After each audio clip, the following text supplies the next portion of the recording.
Diamond Bradley was a typical teenager who loved singing, dancing, playing with her siblings, and participating in photo shoots. She spent a lot of time online, as social media and smartphones had become increasingly popular among young people.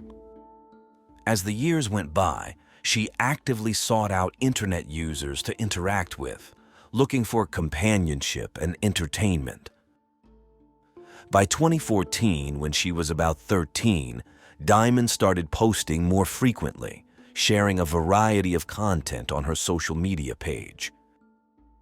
Her posts ranged from personal relationship details to invites for hangouts, and she often expressed her deep admiration for her family, especially her mother, whom she considered the best in the world. Sometimes she would seek her mother's advice, while other times she simply shared her thoughts. Like many teenagers, Diamond experienced emotional highs and lows as she transitioned from childhood to adulthood. There were moments when she felt a surge of confidence, and at other times she longed to confide in someone. While Doris, her mother, and other family members engaged with her posts, Diamond often craved the attention of her social media followers. In a small town like Spring Valley where activities were limited, her interest in boys began to grow, and social media became a kind of digital diary for her. She regularly updated her thoughts, posting several times a day. Her posts offered a glimpse into her evolving life and mindset as a young teenager. During this period, though she cherished her family, she sometimes felt an overwhelming sense of loneliness. Diamond openly admitted to lacking close friendships and yearned for affection, often sharing her deepest feelings with anyone willing to listen. Although social media only reflected a small fraction of someone's real life, it provided insight into the worries and thoughts that occupied Diamond's mind at the time. A high school student, she had recently begun dating a boy, and the two appeared to be genuinely in love. They spent a lot of time together and seemed like an adorable couple. School was not Diamond's favorite thing, and by fall 2017, she was aiming to complete her graduation through a special program by passing exams. She had a deep sense of empathy and dreamed of pursuing a career in nursing. While many viewed her as young, her ambitions were far from small. On January 23, 2018, her house was full of friends and family celebrating Doris's birthday. The night was filled with love, laughter, a festive cake, music, and the simple joy of being surrounded by loved ones. Little did Doris know that within less than a day, her life would be shattered. Around 10 p.m., as the guests began to leave, Doris told her daughter she was heading to bed. Diamond wished her mother good night and went to take a shower. Doris typically woke up just before 7 a.m. to prepare breakfast and get the younger children ready for school. She expected her eldest daughter to be up as well. However, that morning, Diamond had not returned, and her room upstairs was also empty. Initially, Doris wasn't alarmed, knowing her daughter liked to go out for coffee early in the morning at a nearby gas station. But as time passed and Diamond didn't return, her concern grew.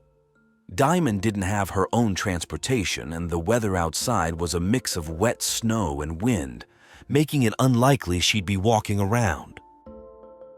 When Doris tried calling her daughter, the call went straight to voicemail, which was unusual.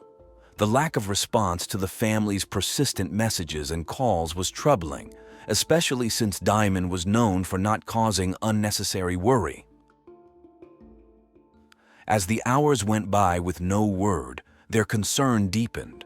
Her family drove around town searching for her, but there were few places to hide in such a small community.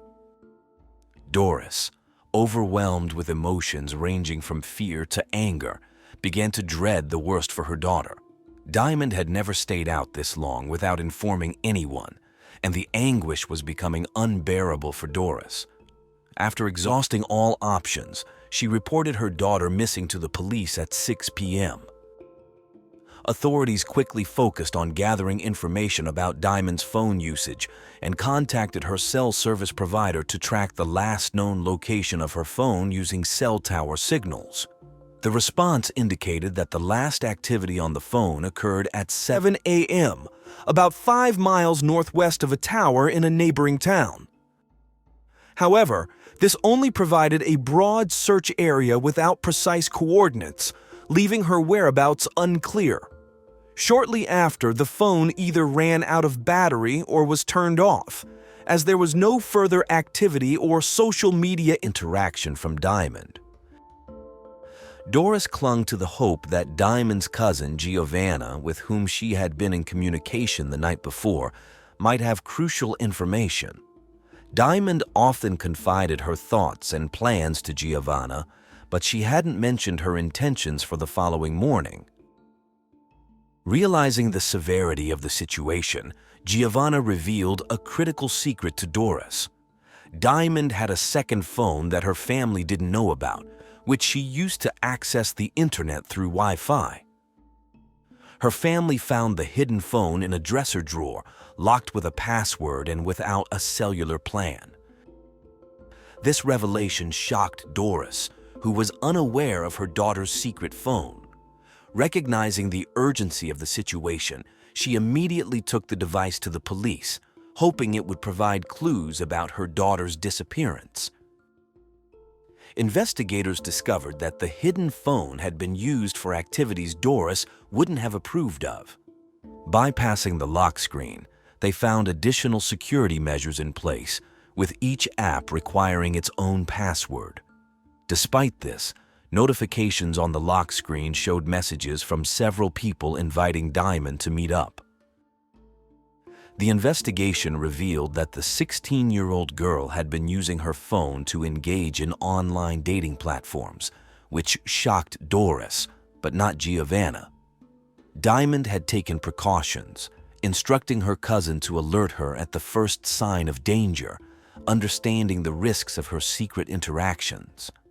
Doris had always been strict about dating, especially when it came to her daughter's interest in older individuals and the dangers of online communication, emphasizing the importance of caution and skepticism with strangers. Aware of her daughter's tendency to lie about her age, despite warnings from her mother about rushing into adulthood, Diamond crafted an online persona that made her appear older. As the search for Diamond continued, authorities expanded their efforts beyond the digital realm, scouring the neighborhood, checking nearby businesses and gathering surveillance footage for clues. In her usual coffee spot, only a low-resolution camera captured footage of a dark, unremarkable vehicle driven by an adult male. With limited evidence, investigators focused on this individual, analyzing the footage meticulously in hopes of finding anything that could lead to Diamond's location. Meanwhile, the family posted flyers in nearby towns with Diamond's photo and description, convinced that she had been kidnapped and taken out of town.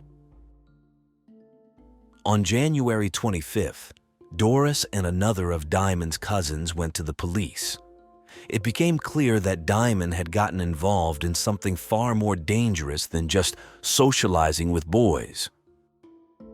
The cousin explained that while browsing dating sites, Diamond had come across pop-up ads promoting meetings with men in exchange for money. It was a transactional arrangement that intrigued the high schooler. Curious to learn more about how it worked, she discovered that some men were willing to pay women to meet them.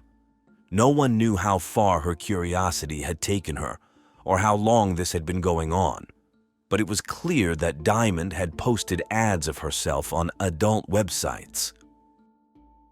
This explained why her lock screen was flooded with notifications from unknown men, responding either to her ads or her dating profiles. Doris felt like a failed mother, unable to even fathom, even in her worst nightmares, that her underage daughter would choose to make money this way. Diamond's brother, however, saw it differently. Their mother had always balanced strictness with giving her children freedom. Diamond likely didn't understand the gravity of participating in such activities and may have believed that she would be rewarded simply for going on dates, particularly with older men who she thought would be more generous. In reality, she was simply exploring life with the innocence of youth, unaware of the dangers lurking in those platforms, threats from people seeking to exploit the vulnerable. The allure of easy money for social outings was a risky temptation. Law enforcement recognized that many teenagers in the town were caught in a cycle of monotony, with their primary hobby being the digital world. Most guardians were unaware of this disconnect, leaving many parents oblivious to the online risks their children face daily. With the increasing concern, the local police sought assistance from the FBI to gain access to advanced tools to retrieve and analyze data from Diamond's main phone, aiming to trace her movements on the day of her disappearance. This collaboration proved successful, as they were able to track Diamond's route, indicating that she had been in a vehicle due to the rapid movement detected. A thorough examination of surveillance footage in the area revealed 13 vehicles, but the poor quality of the footage made identifying license plates difficult.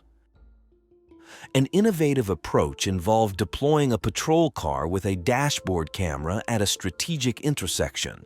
Over 2 days, it helped identify vehicles frequently passing through the area, narrowing down the list to a red pickup truck and a black Jeep, both of which stopped appearing later.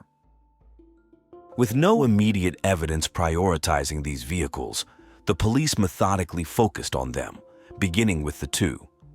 Additional surveillance linked the black Jeep to another location along Diamond's last known route, tightening the investigation around this vehicle.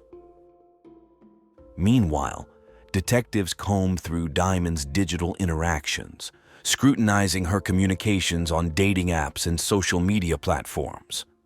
A crucial discovery was the last message Diamond had sent on the morning of her disappearance, addressed to a 26-year-old man named Gerald.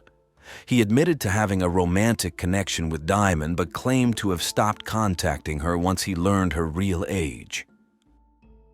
On the morning of January 24th at 6 a.m., Diamond had invited Gerald to meet at a diner but quickly retracted the invitation, saying it was meant for someone else. He responded with a harmless smiley face emoji.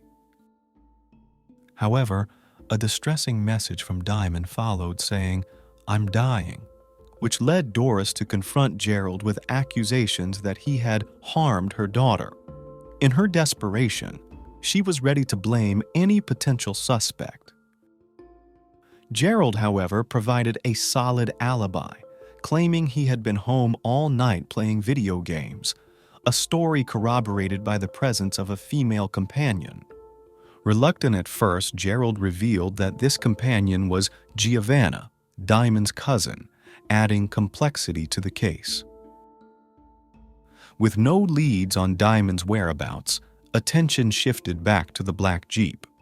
Additional surveillance footage captured the vehicle heading toward Putnam County, after which Diamond's phone signal vanished, either turned off or with a dead battery.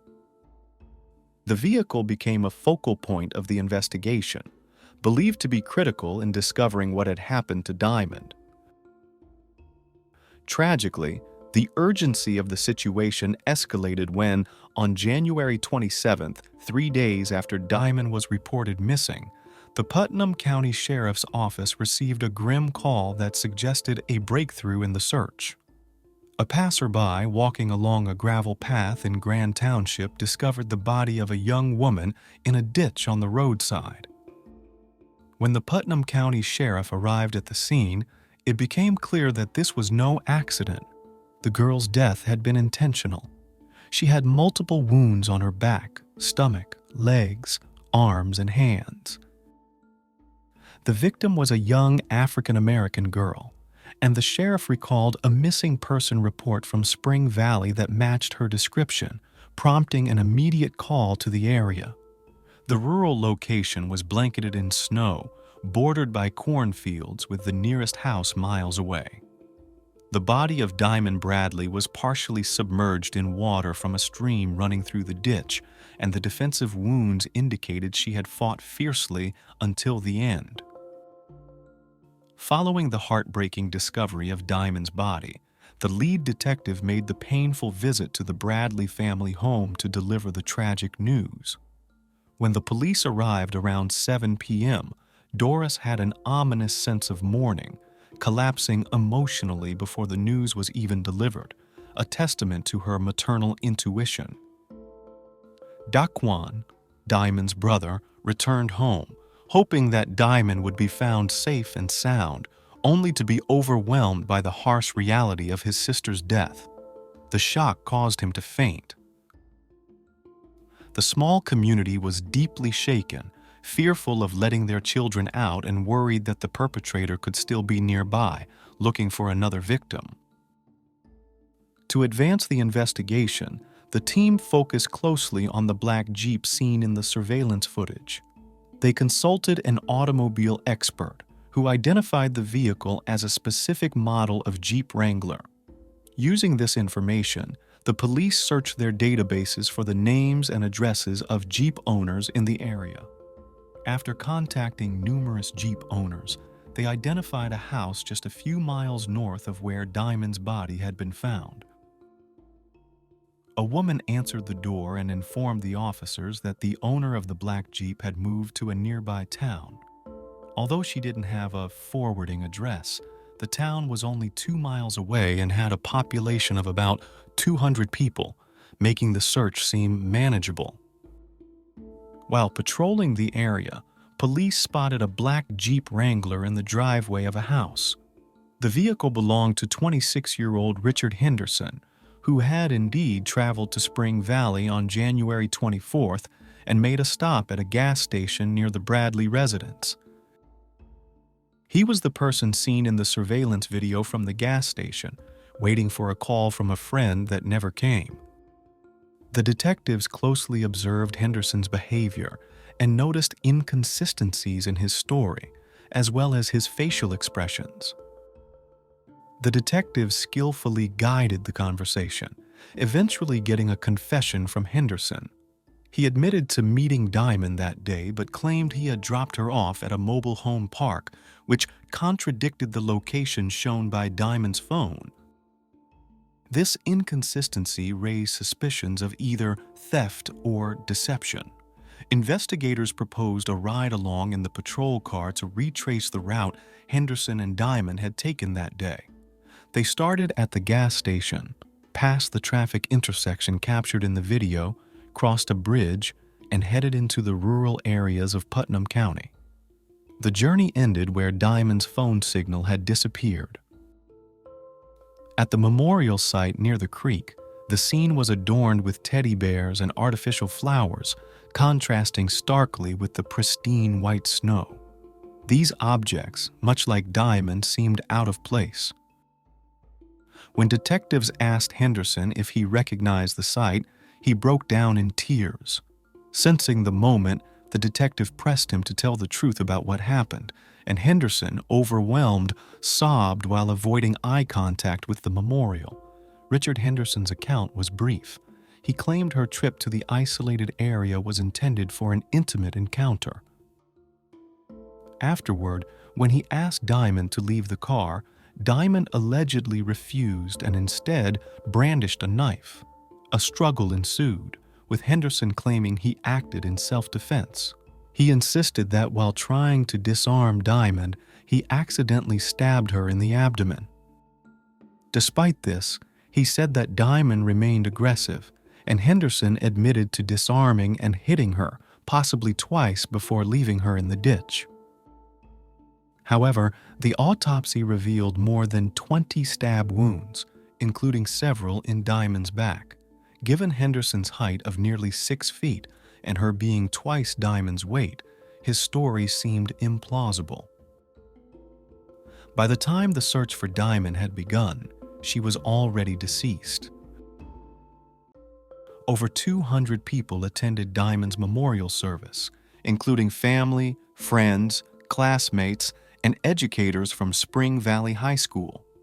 Doris chose cremation, finding the thought of burying her daughter unbearable, and kept Diamond's urn with her at all times, even during the trial. During the sentencing, Henderson denied a plea deal, ultimately admitting guilt to avoid a life sentence, and was sentenced to 53 years in prison without the possibility of parole. Doris later confessed to having struggled with thoughts of ending her own life due to the immense grief over losing her daughter, but she held on for the sake of her surviving children.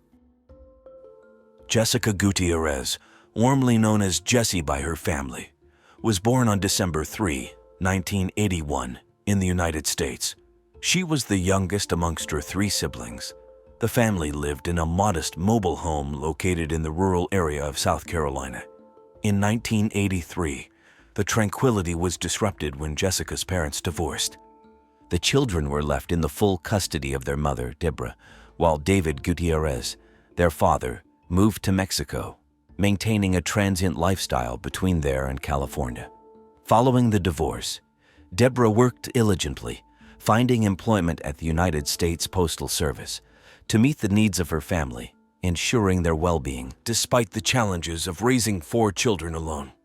In June of 1986, Deborah found herself entangled with a man whose behavior grew progressively controlling and problematic, exacerbated by his increasing alcohol consumption.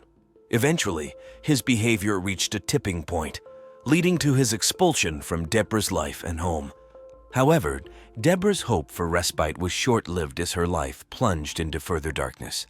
On June 5, 1986, a seemingly typical early summer day unfolded in South Carolina. The weather was pleasant, with temperatures hovering around 30 degrees Celsius, clouds ornamenting the sky.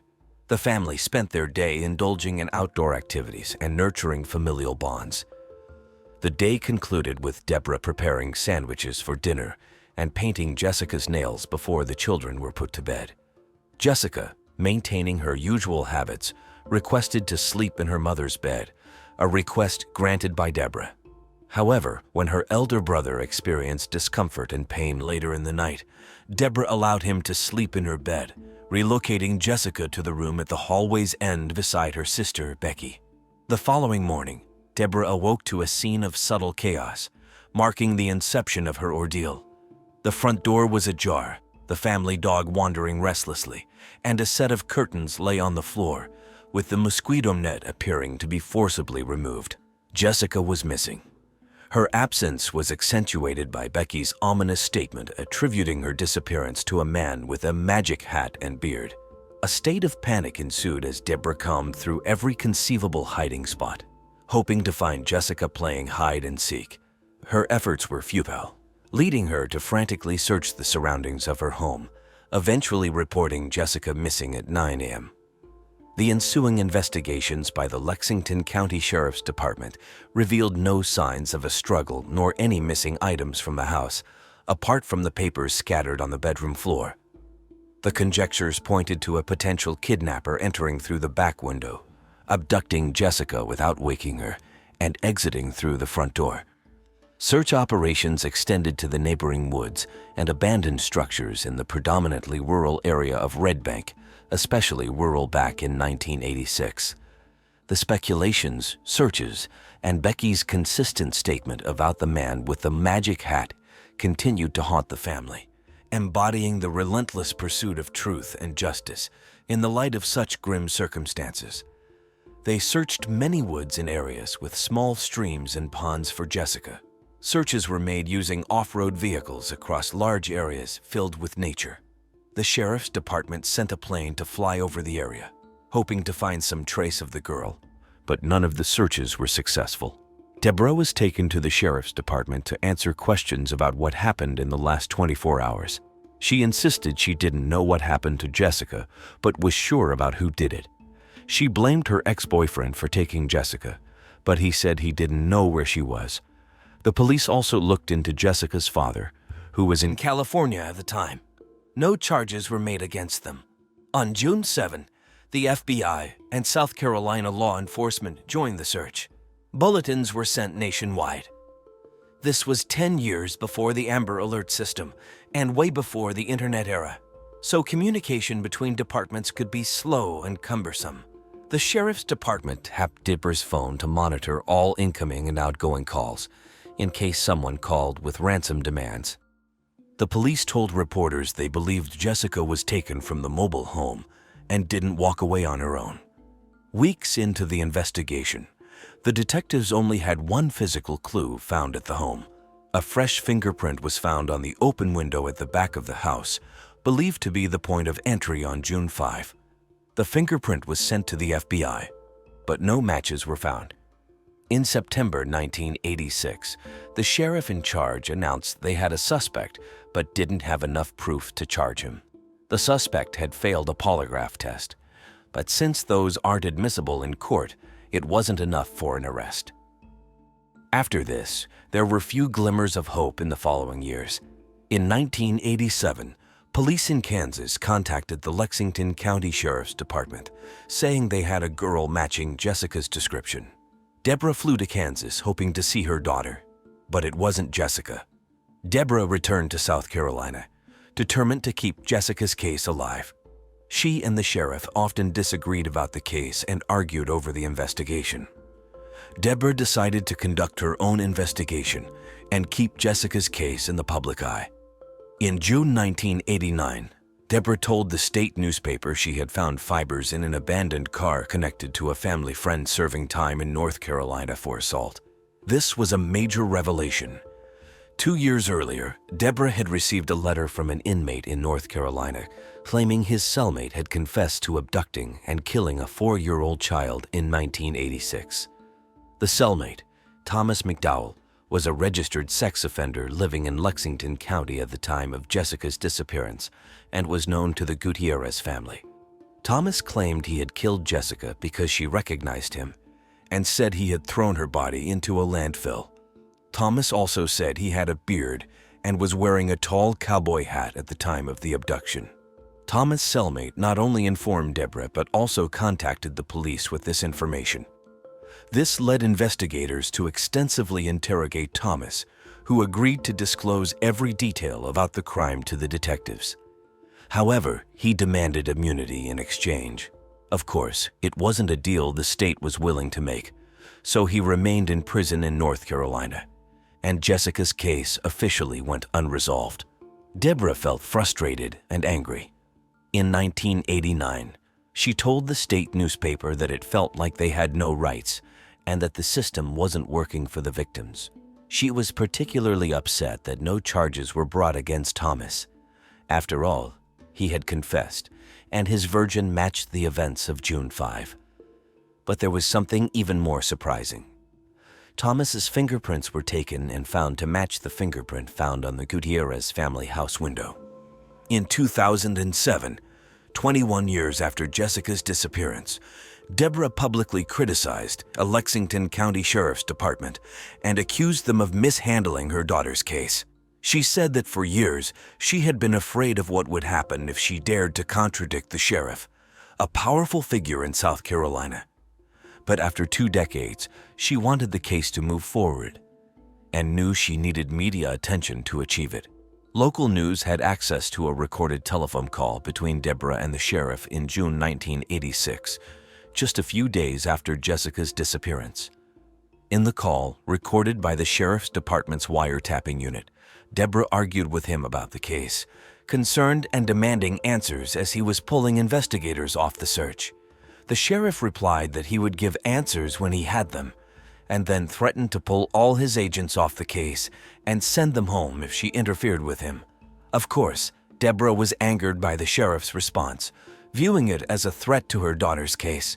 She asked him what the people who elected him would think if he abandoned Jessica, and he responded that they could elect him or not because he didn't really care what they did. In 2007, when the call transcript was made public, the sheriff said he remembered that Deborah had accused him of favoritism and not handling the case properly, and it had hurt his feelings. Deborah also expressed her frustration with prosecutor, indicating that she had been trying for years to get other agencies to take over the case, but he had not allowed it.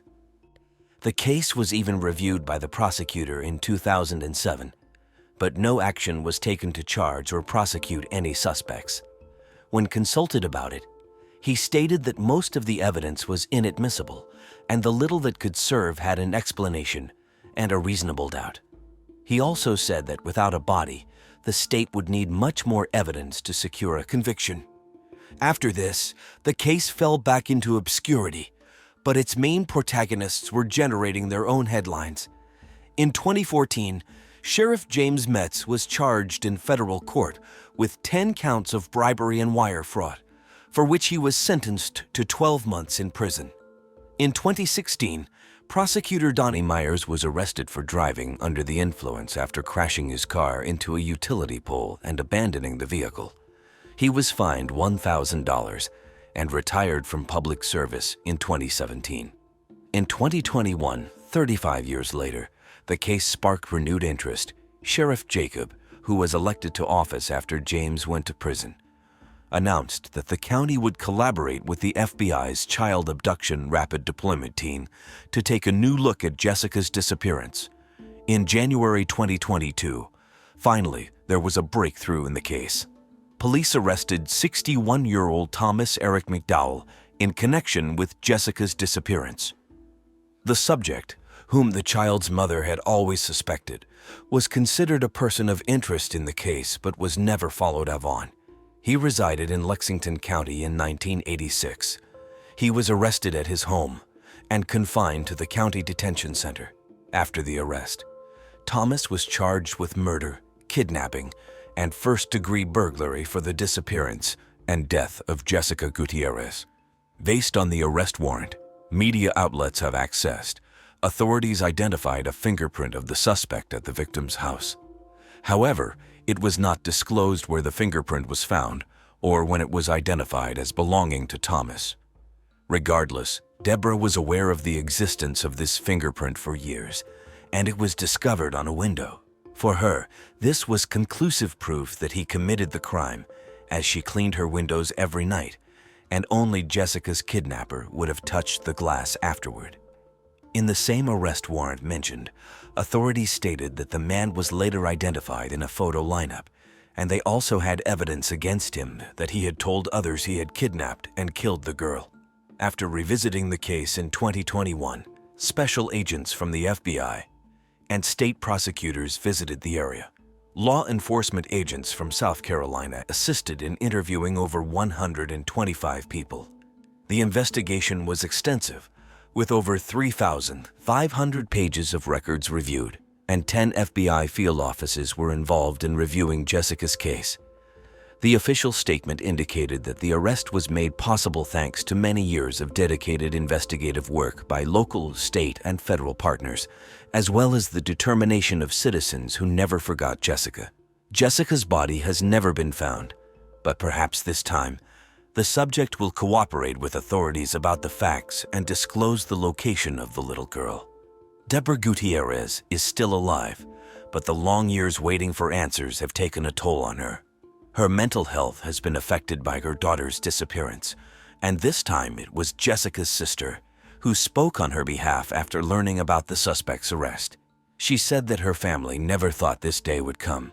She added that her mother fought tirelessly for 36 years for justice for Jessica, praying not only for a conviction, but also for the death penalty. She expressed gratitude on behalf of her family to everyone involved in the arrest of the man whom she described as an evil monster. Paradoxically, Thomas's neighbors considered him a quiet and reserved person who transported his work materials in a van and didn't seem to be a violent individual. Unfortunately, they will have to wait until the trial to find more answers. Apparently, Thomas has not admitted to the crime and has not disclosed what he did to Jessica. Kate Waring was born in Charleston, South Carolina. She had 2 siblings and loving parents who tried to give their children the best of everything. From a young age, Kate showed a deep affection for animals and began volunteering at various shelters during her teenage years. She was also a dancer, had many friends, and was a very positive person. Everyone thought she had grown up in a very good environment, and to some extent, this was true. But one day everything changed. Just before going to college, Kate confided in her parents that someone close to their family had abused her when she was younger. She apparently did not reveal the identity of the individual, as this information is not found anywhere. The revelation was a real shock to Kate's parents. They had no idea what their daughter had been going through for years. After sharing this terrible secret, her mother and father did everything they could to help her, but the consequences of such trauma only seemed to worsen over time. Initially, Kate struggled with alcohol and later with illegal substances. At one point, her parents suggested she undergo therapy, which she accepted. They also encouraged her to move back home and live with her family, which supposedly would also help her cope with her problems. By then, Kate was an adult and lived separately, but despite everything, she agreed to return home. At first, it seemed that therapy was truly having a positive effect, but Kate continued to be unable to shake off the heavy burden of the past and start living life to the fullest. The psychiatrist she visited diagnosed her with depression. But at one point, everything changed. Her father, who was always concerned and striving to help her, suggested taking a trip to any part of the world she chose. Kate was excited by the idea and soon decided she wanted to travel beyond the Arctic Circle. Her dream was to see polar bears, and despite her sad experience, she still felt a great love for animals. They began to look for suitable tours and soon bought tickets for a trip to the Arctic Circle by boat. Kate was eager to embark on this exciting journey. At that point, her parents saw her depressive state being replaced by a cheerful and positive attitude. When they finally took the trip, Kate was delighted. She and her parents had a great time, and she experienced many positive emotions on the boat that took them to the Arctic Circle, where Kate met another Russian tourist. They kept in touch throughout the trip and continued writing to each other afterward. Kate grew fond of him, and sometime after returning home, she decided to go to Russia. There they reunited, and she even considered staying longer in the country, but was prevented from doing so by visa issues, forcing Kate to return home. Despite this, it seemed that Kate had finally managed to overcome her depression. She planned to resolve her visa issues back home and even started writing a book for her children. It seemed her life was finally getting better. However, on Saturday, June 12, 2009, everything changed. That day, Kate was alone at home while her family was away on a business trip. Kate would always call her father to say everything was fine, but this time she didn't. Concerned, her father tried to call her, but there was no answer. After some time, he asked someone to check on their daughter at home. Given her past problems with alcohol and illegal substances, the parents were worried. Upon arriving home, this person did not find Kate, but strangely, the light in her room was on. It seemed as though Kate had just stepped out and would return soon, but Kate did not appear.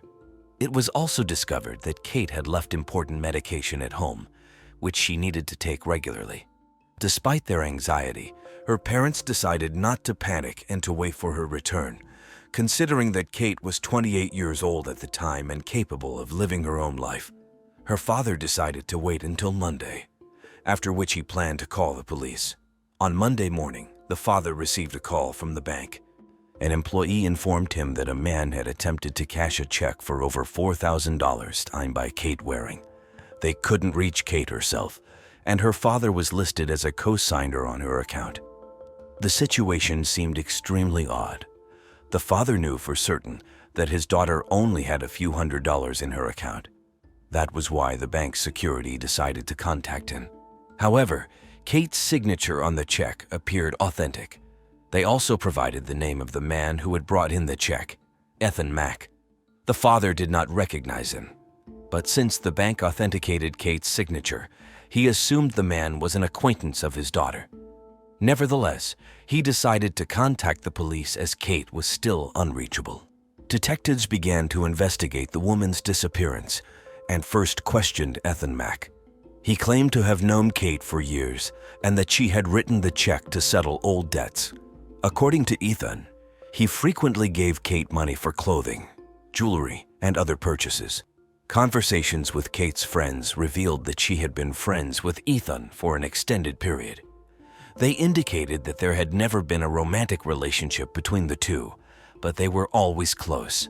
Ethan claimed that he and Kate met on Friday night and went out for dinner at a restaurant. Afterwards, he drove her home and left for his own affairs.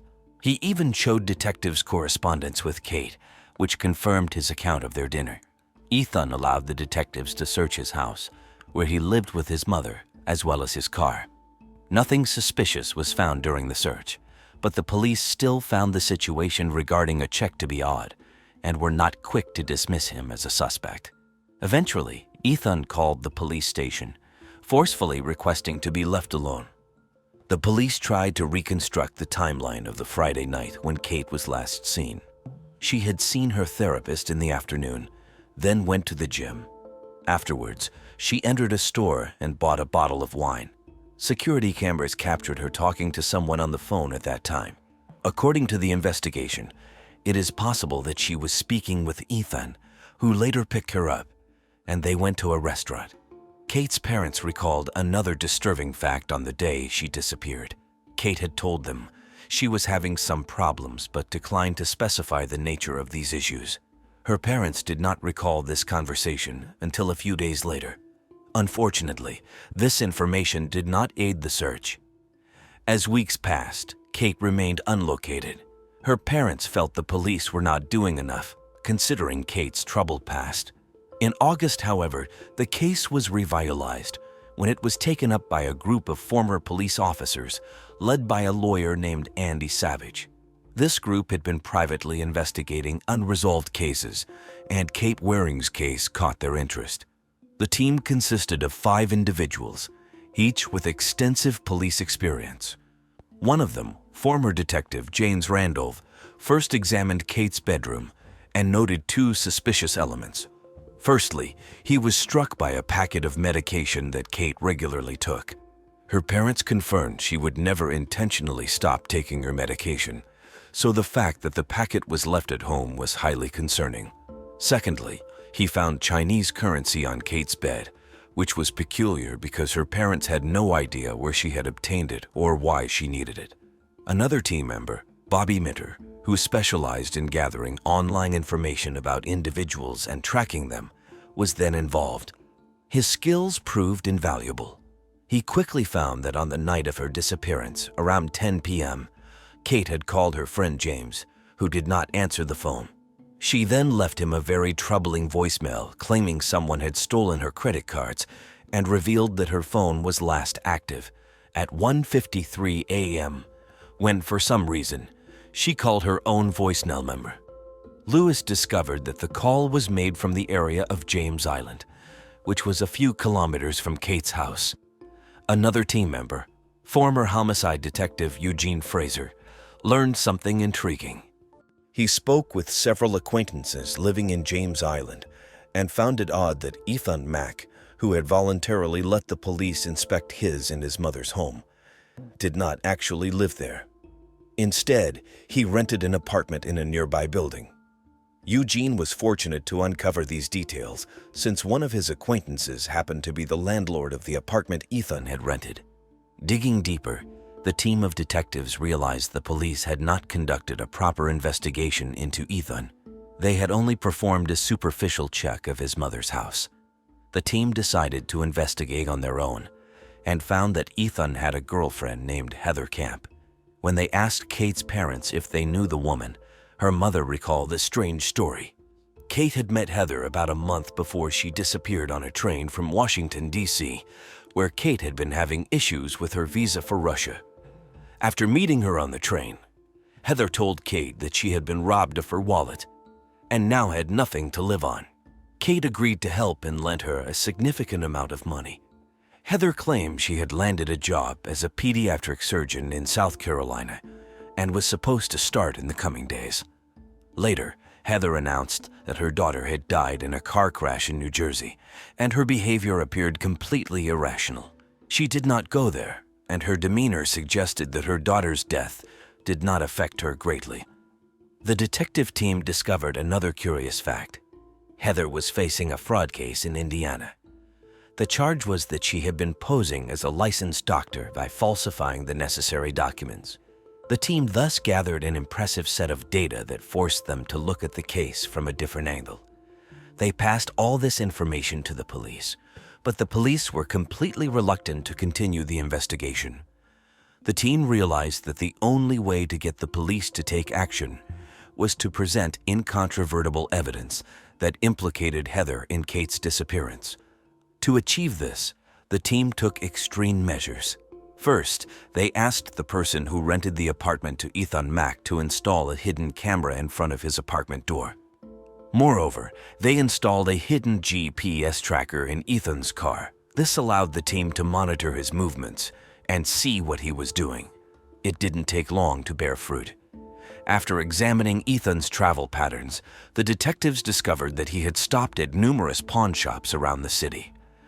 They followed his trail and found out that at each of these pawn shops, the man was selling various pieces of jewelry in small batches. Unfortunately, they couldn't ascertain if the jewelry belonged to Kate, but the detectives felt they were getting closer to a clue. After some time, they encountered a serious problem. The landlord of the apartment where Ethan and Heather were staying informed them that he was going to evict them for non-payment. The teen realized that if he did, they would lose the chance to watch their behavior and movements. So, they made an effort to persuade the landlord not to do it. Along with this, the detectives urgently devised a new plan. They asked the landlord to give Ethan and Heather an extra period to pay the rent, but with one condition. Both had to sign an agreement committing to clear this debt in any case. This strategy worked. As soon as the landlord gave the team this contract, they sent it immediately to the laboratory. The objective was simple: to compare the handwriting of Ethan and Heather with Kate's signature on the check for $4,000. And here they had a pleasant breakthrough. The handwriting expert confirmed with absolute certainty that the signature on the check was from the same person who had signed Heather's name on the contract. This meant that it was Heather who had forged Kate's signature. But the team was well aware that the sluggish police would still not want to listen to them. They had to find something else and devised a new plan. They convinced the landlord to go along with it, and he told Ethan that the apartment needed to be treated for insects. The team leader put on an exterminator's suit and went to the apartment with the landlord. Before, the detectives waited until Ethan had left the apartment. Realizing that his car had moved away from the house, the investigator and the landlord entered. They faced an unpleasant surprise. Ethan was at home. It turned out Heather was driving his car, but it was too late to cancel the whole operation. So the investigator had to change the plan. They kept insisting on the necessity of fumigating and asked Ethan to wait outside the apartment while the dangerous chemicals were sprayed. Ethan, suspecting nothing, agreed and left. At the same time, the investigator began to carefully search the apartment for any evidence that could link Ethan to Kate's disappearance. He noticed Ethan's backpack and examined its contents. There awaited their first clue: Chinese money.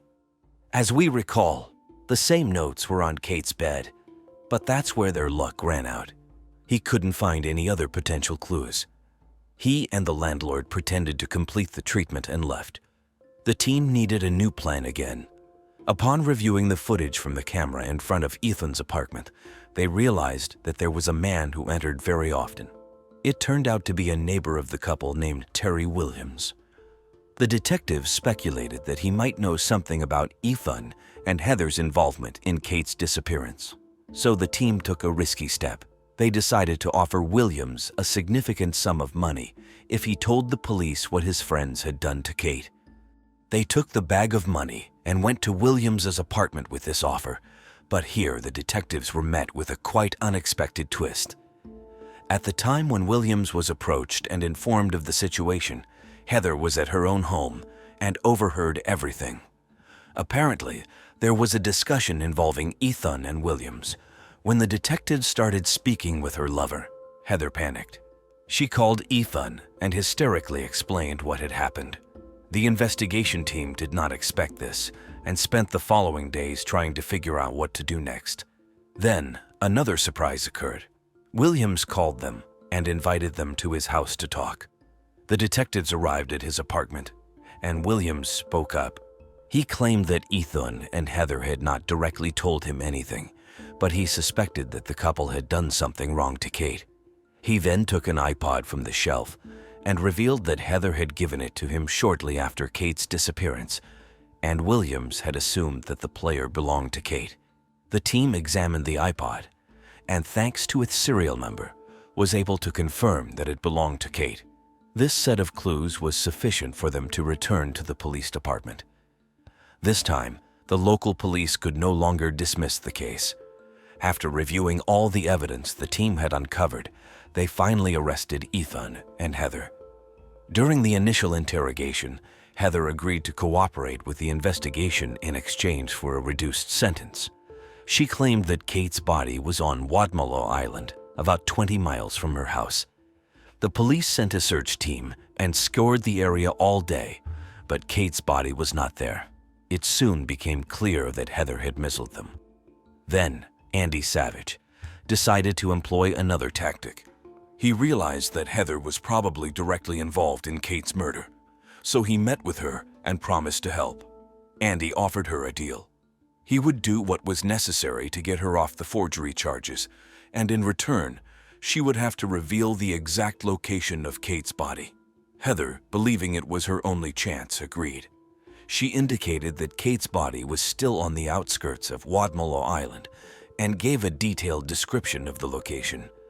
The team of detectives decided to go there without the police and faced disappointment.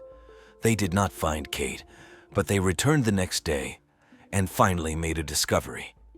They found the remains of the young woman. The forensic doctors could not determine the cause of death, but the culprit soon began to confess. In August 2009, Heather signed a confession for murder, obstruction of justice, and bank check forgery. The police discovered that she had been committing fraud for years and had selected Kate as her next victim during a trip from Washington. Later, she met Ethan and started a relationship with him. As for Ethan, he was not quick to plead guilty, and his trial began in October 2010. Based on Heather's testimony, the prosecution reconstructed the events of the disappearance. According to her story, on the day Kate disappeared, she found out that Heather had deceived her and also stolen her credit cards. Kate threatened to tell her father, who would likely involve the police. Heather told Ethan, who took her side despite his long friendship with Kate. According to the investigation, Kate was not just having dinner with Ethan that night. Heather was also present. It seems that the pair was trying to negotiate with Kate to prevent her from revealing the deception. At the restaurant, Heather may have promised Kate to return the credit cards and the money that had been at Ethan's apartment. When the three arrived there, Heather and Ethan might have waited for the right moment to end with her life. The court questioned Heather's version of events and eventually sentenced her to 39 years in prison. As for Ethan, he was slightly luckier. He was sentenced to 25 years, this difference being that Heather was also charged with fraud. In the heart of Buenos Aires, Argentina, a vibrant soul named Natalia Melman came into the world on the 13th of March in the year 1986. She was the third child in a family of four, comprising 2 boys and 2 girls, born to the loving couple of Gustavo and Laura. Theirs was a comfortable middle-class household, sustained by the hard work of her parents. When young Natalia was just 6 years old, her parents made a life-altering decision. They decided to uproot their family and seek a new beginning in Miramar, affectionately known as the City of Children. The Melman family longed for a serene environment that would connect them with nature, shield them from the hustle and pollution of bustling cities, and enable them to build a harmonious life together. Their journey led them to Miramar on the 7th of November in 1992. Nestled on the Atlantic Ocean coast, Miramar enchanted with its picturesque landscapes and captivating beaches, Its population hovered around 35,000 residents, and the city's economy thrived during the vibrant summer tourist season. Agriculture and agro-industry played significant roles. As the year 2001 dawned, Natalia found herself immersed in her studies at high school. She was a brilliant student, consistently achieving top-notch grades. However, her commitment to academics did not hinder her sociability. Among her peers, she was celebrated for her infectious cheerfulness and outgoing nature.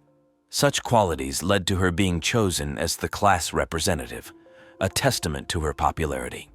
Yet, like any typical young person, Natalia cherished her moments of leisure. She frequently embarked on adventures to various dance venues, where the rhythm of life blended with her youthful spirit. In the vibrant nightlife of Argentina, these venues are commonly referred to as boliches, and they often attract a young, enthusiastic crowd.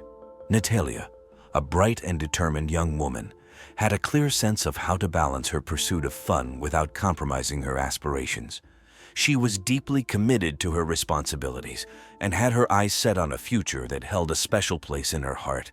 A future in medicine, with a particular fascination for obstetrics, where she envisioned herself helping bring new life into the world. Natalia possessed a level of maturity and charisma that made her seem older than her years, endearing her to a wide circle of friends. Despite being in a relationship, she confided in her close friends about lingering feelings for her previous boyfriend, who had also moved on to a new romance.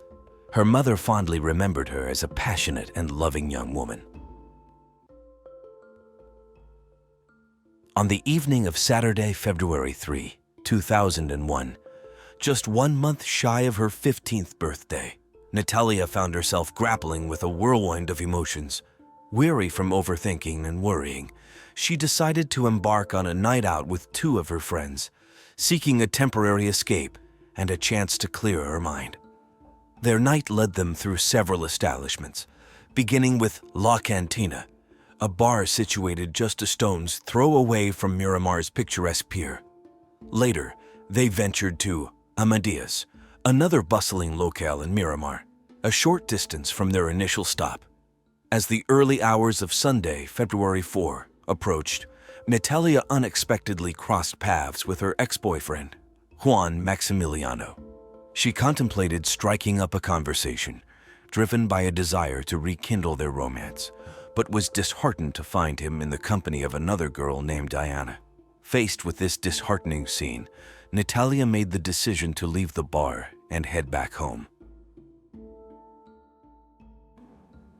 Dawn was breaking, and Natalia had experienced a tumultuous night characterized by moments of joy interspersed with spells of sadness.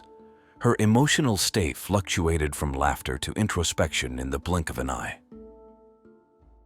At around 7 in the morning on that fateful Sunday, February 4, Natalia bid her friends farewell, unaware of the harrowing ordeal awaiting her. As she walked away from the bar, a sense of vulnerability and solitude accompanied her, the residue of the night's mixed emotions. Unbeknownst to her, a man named Gustavo Fernandez, often referred to as El Gallo, had begun trailing her from a distance.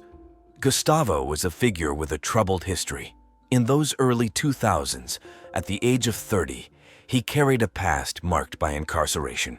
In the pre-dawn hours of February 4, he had been present at one of the entertainment venues Natalia and her friends had visited.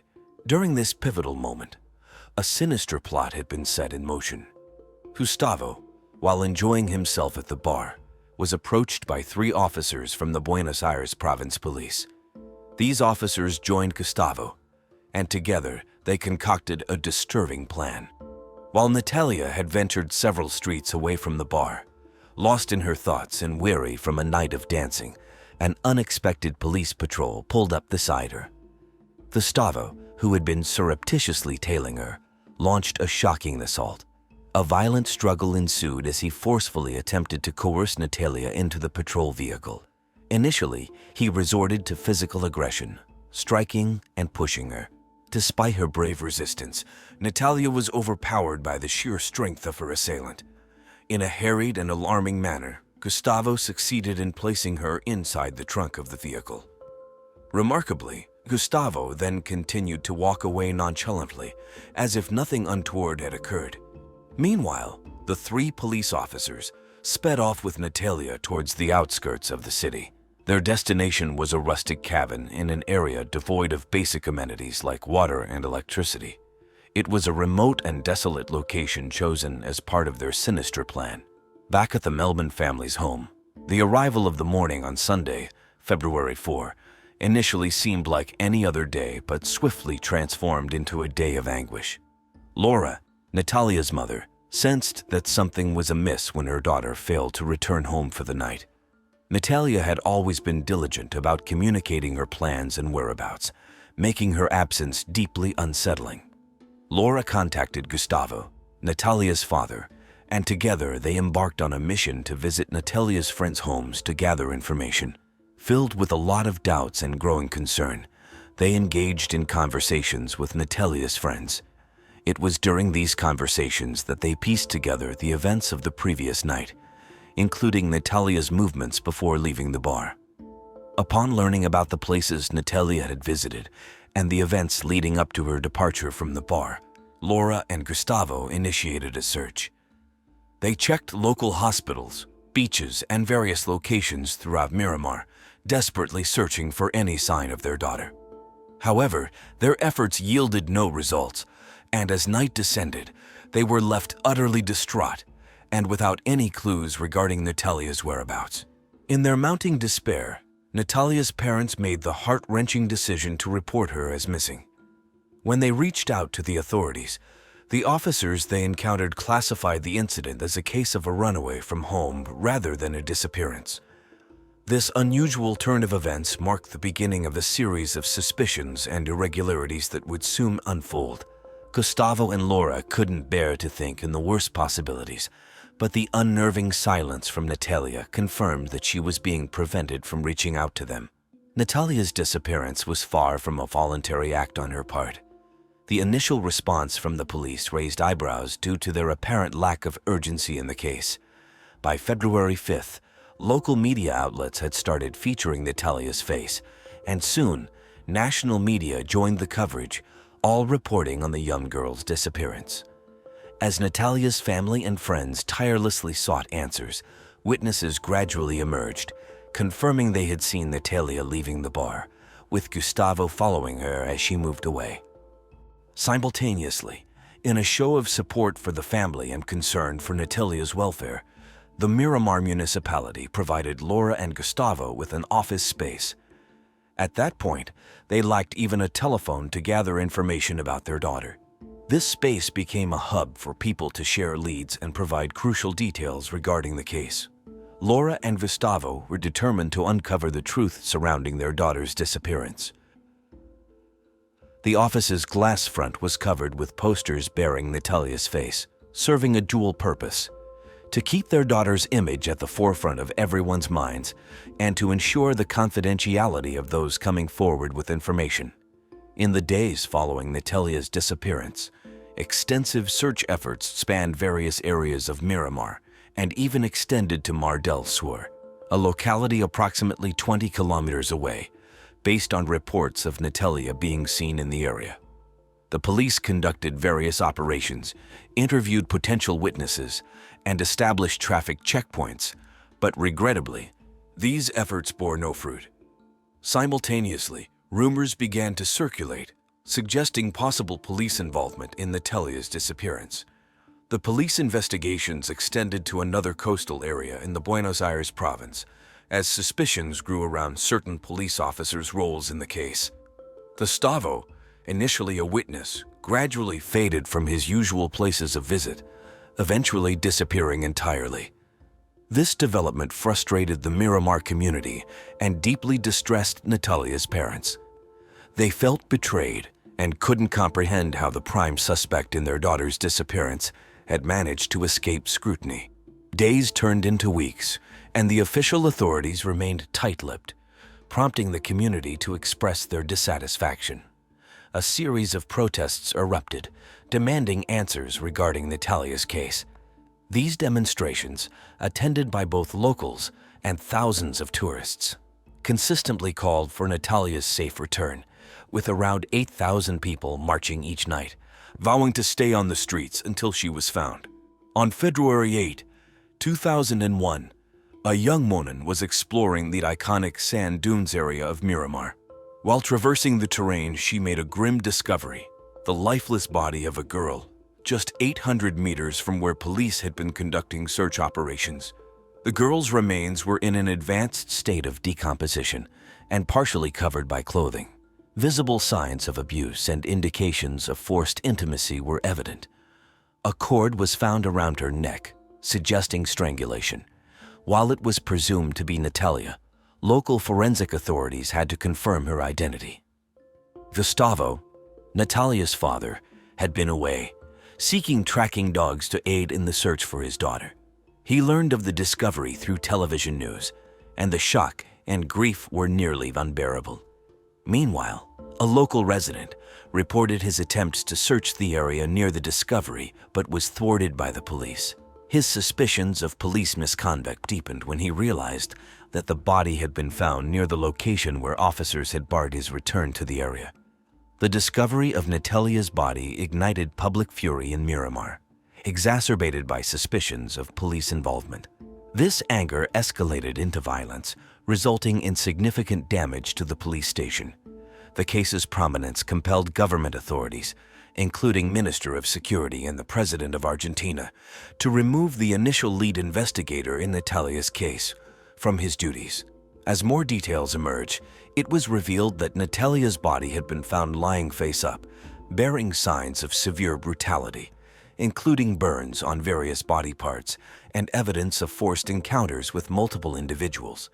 Forensic analysis revealed genetic material from 5 different men, and her resistance was evident beneath her fingernails, indicating a fierce struggle. Authorities confirmed that Natalia had been held captive for several hours and that her pleas for release had been ignored.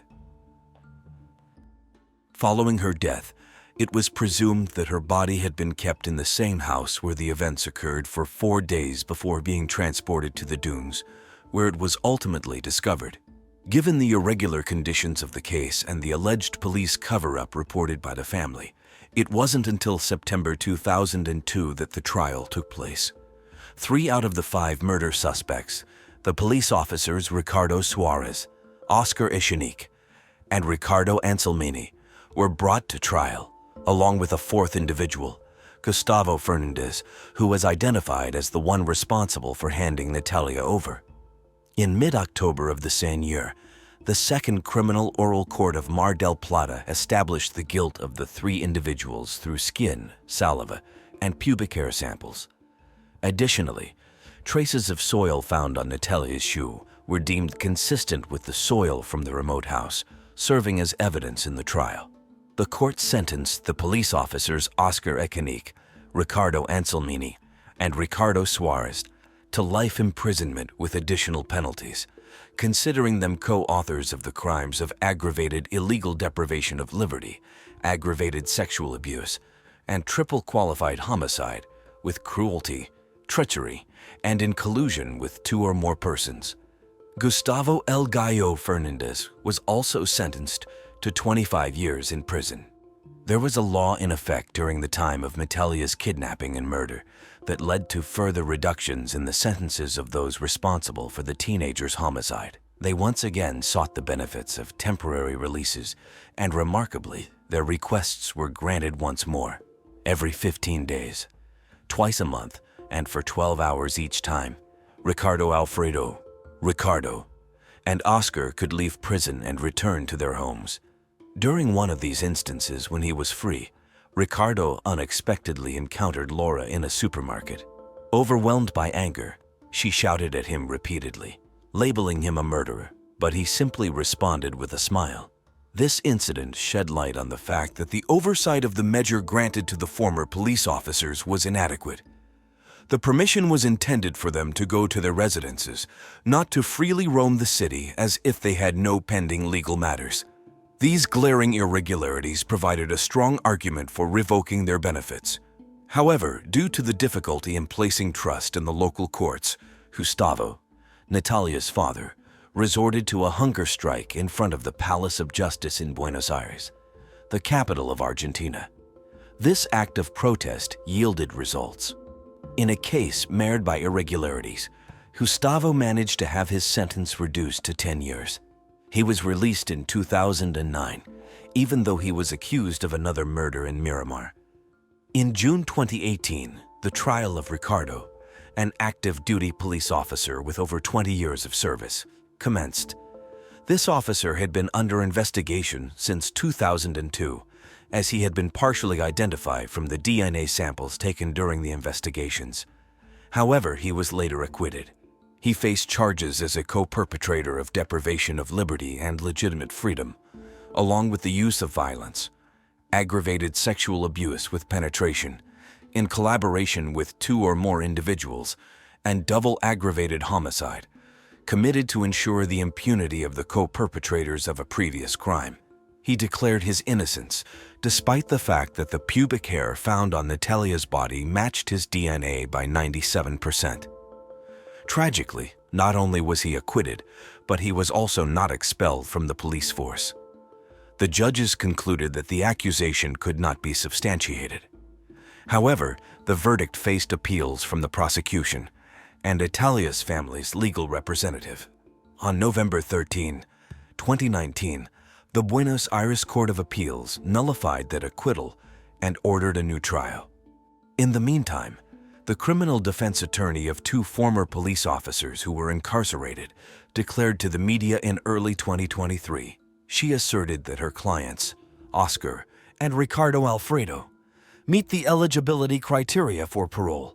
During the hearing at the Mar del Plata Court of Appeals, she formally requested their early release.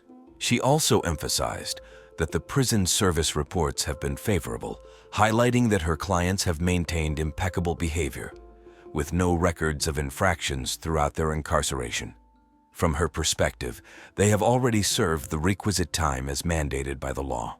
Once again, the parents of Natalia, ever watchful, attended the hearing and voiced their plea against the early release of the 2 former police officers convicted for their daughter's tragic fate.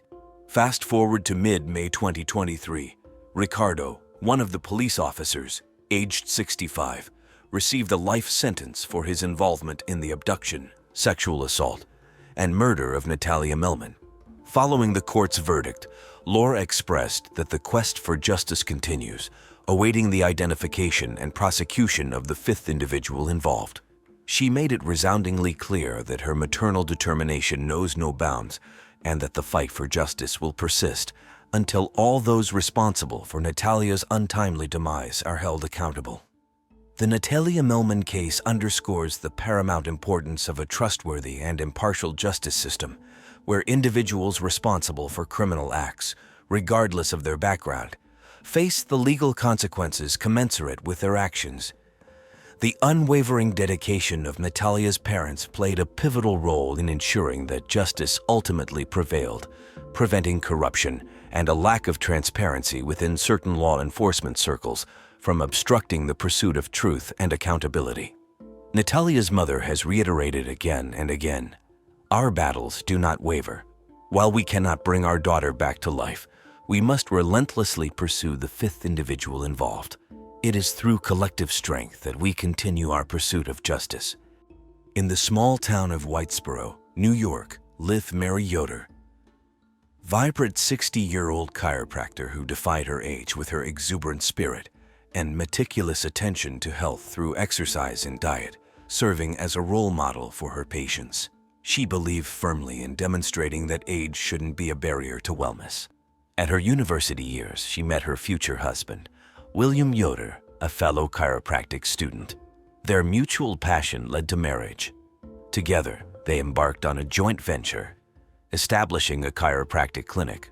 William, with his methodical and pragmatic approach, managed the business aspects, while Mary, known for her engaging personality, handled patient care, earning their clinic a reputable status.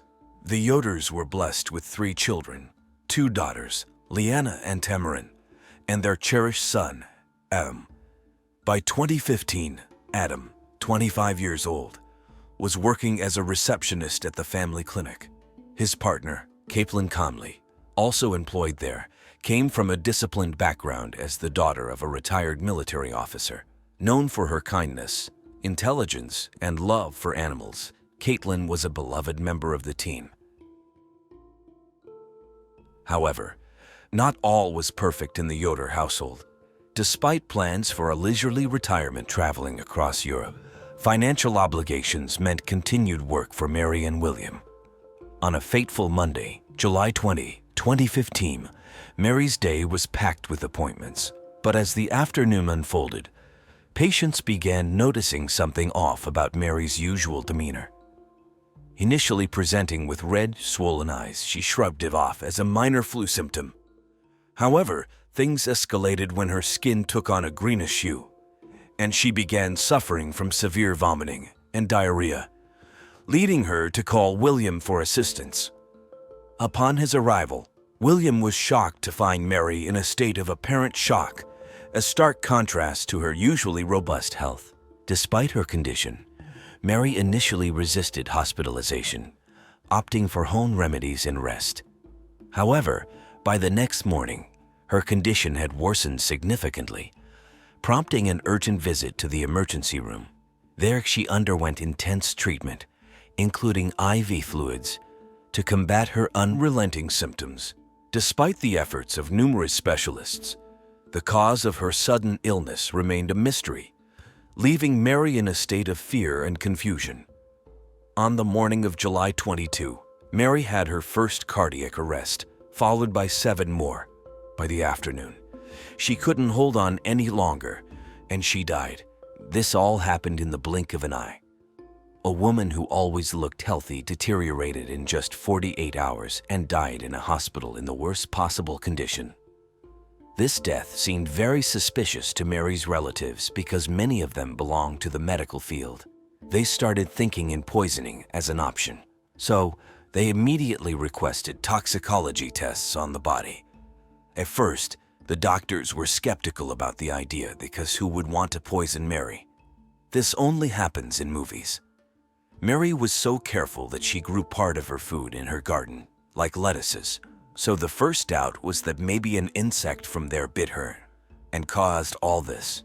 But what kind of insect could do that?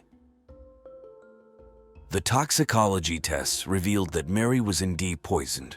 First, they tested for arsenic and cyanide, which are the most common poisons in these cases. But no, it didn't seem she was poisoned with those. It wasn't until 2 months later that the lab identified what ended Mary's life. It was colchicine. Colchicine is a medication used for gout as it helps to remove uric acid from the joints, which causes this painful inflammation. But if used excessively, it can remove everything from your body. Mary experienced all the visible symptoms of a colchicine overdose, and probably also the invisible ones, like intense burning sensations on the skin and in the throat. This is one of the worst ways to die, and undoubtedly the question now was that it's clear Mary wanted to keep living, so who wanted to end her life? So it seems that someone deliberately poisoned her, especially since dying from this medication requires consuming a large amount. It couldn't have been an accident, and Mary wasn't taking this drug for any medical reason. After the case was declared a homicide, the police began their investigation, and the first suspect, as one might suspect and as often happens in such cases, was her husband, William. This could be yet another story where the victim's partner, driven by jealousy or an affair, becomes the perpetrator. Mary's sisters noticed that William was acting unusually, not appearing genuinely upset or saddened. However, in the absence of concrete evidence and after thorough interrogation, William was released due to insufficient grounds for charges, leaving the investigation at a standstill. Then, in a plot twist reminiscent of a thriller film, an anonymous letter surfaced at the police department. The author claimed to have knowledge of the real perpetrator, Adam Yoder, Sarah's youngest son. The letter didn't just make baseless accusations, it provided potentially damning evidence. It alleged that Adam had poisoned Mary's supplements with colchicine, motivated by a strained relationship and either a desire for inheritance or a twisted plan to gain sympathy and favor in her will. Acting on this tip, the police approached Adam's van without a warrant, but with his consent. To everyone's shock, a search revealed a bottle of colchicine under the passenger seat, along with a receipt bearing Adam's personal details. Stunned and proclaiming innocence, Adam insisted he was being framed.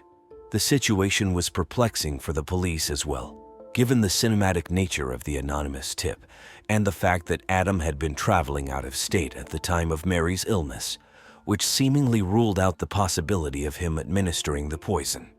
The mystery deepened as it became apparent that only two individuals had been in close proximity to Mary on the day of her illness: William and Caitlin Conley, Adam's girlfriend. This revelation cast new doubts and opened up further avenues of investigation in a case that seemed to be straight out of a suspense novel. Caitlin was the only one who had been with Mary throughout that day, but the police did not consider her a suspect initially because there seemed to be no motive for her to do such a thing. Moreover, she appeared to get along well with Mary. After Mary's death, Caitlin had even dedicated a post expressing her deep sorrow. However, Caitlin had recently ended her relationship with Adam, and there were a few things about her that didn't quite add up to the police. Thus, they concluded that Caitlin either knew something nobody else did or she was the guilty party. During the interrogation, Caitlin began by suggesting that Adam had been acting a bit strange lately. The interrogator, skilled at his job, asked the crucial question whether Caitlin had recently written an anonymous letter accusing Adam, forgetting to add her name before sending it to the police. Initially, Caitlin tried to evade the question but ultimately confessed to writing the letter, shifting her status from a witness to a suspect. Now there were three suspects. She claimed that Adam had confessed to her, but her account was riddled with inconsistencies and contradictions, likely a result of the immense pressure she was under.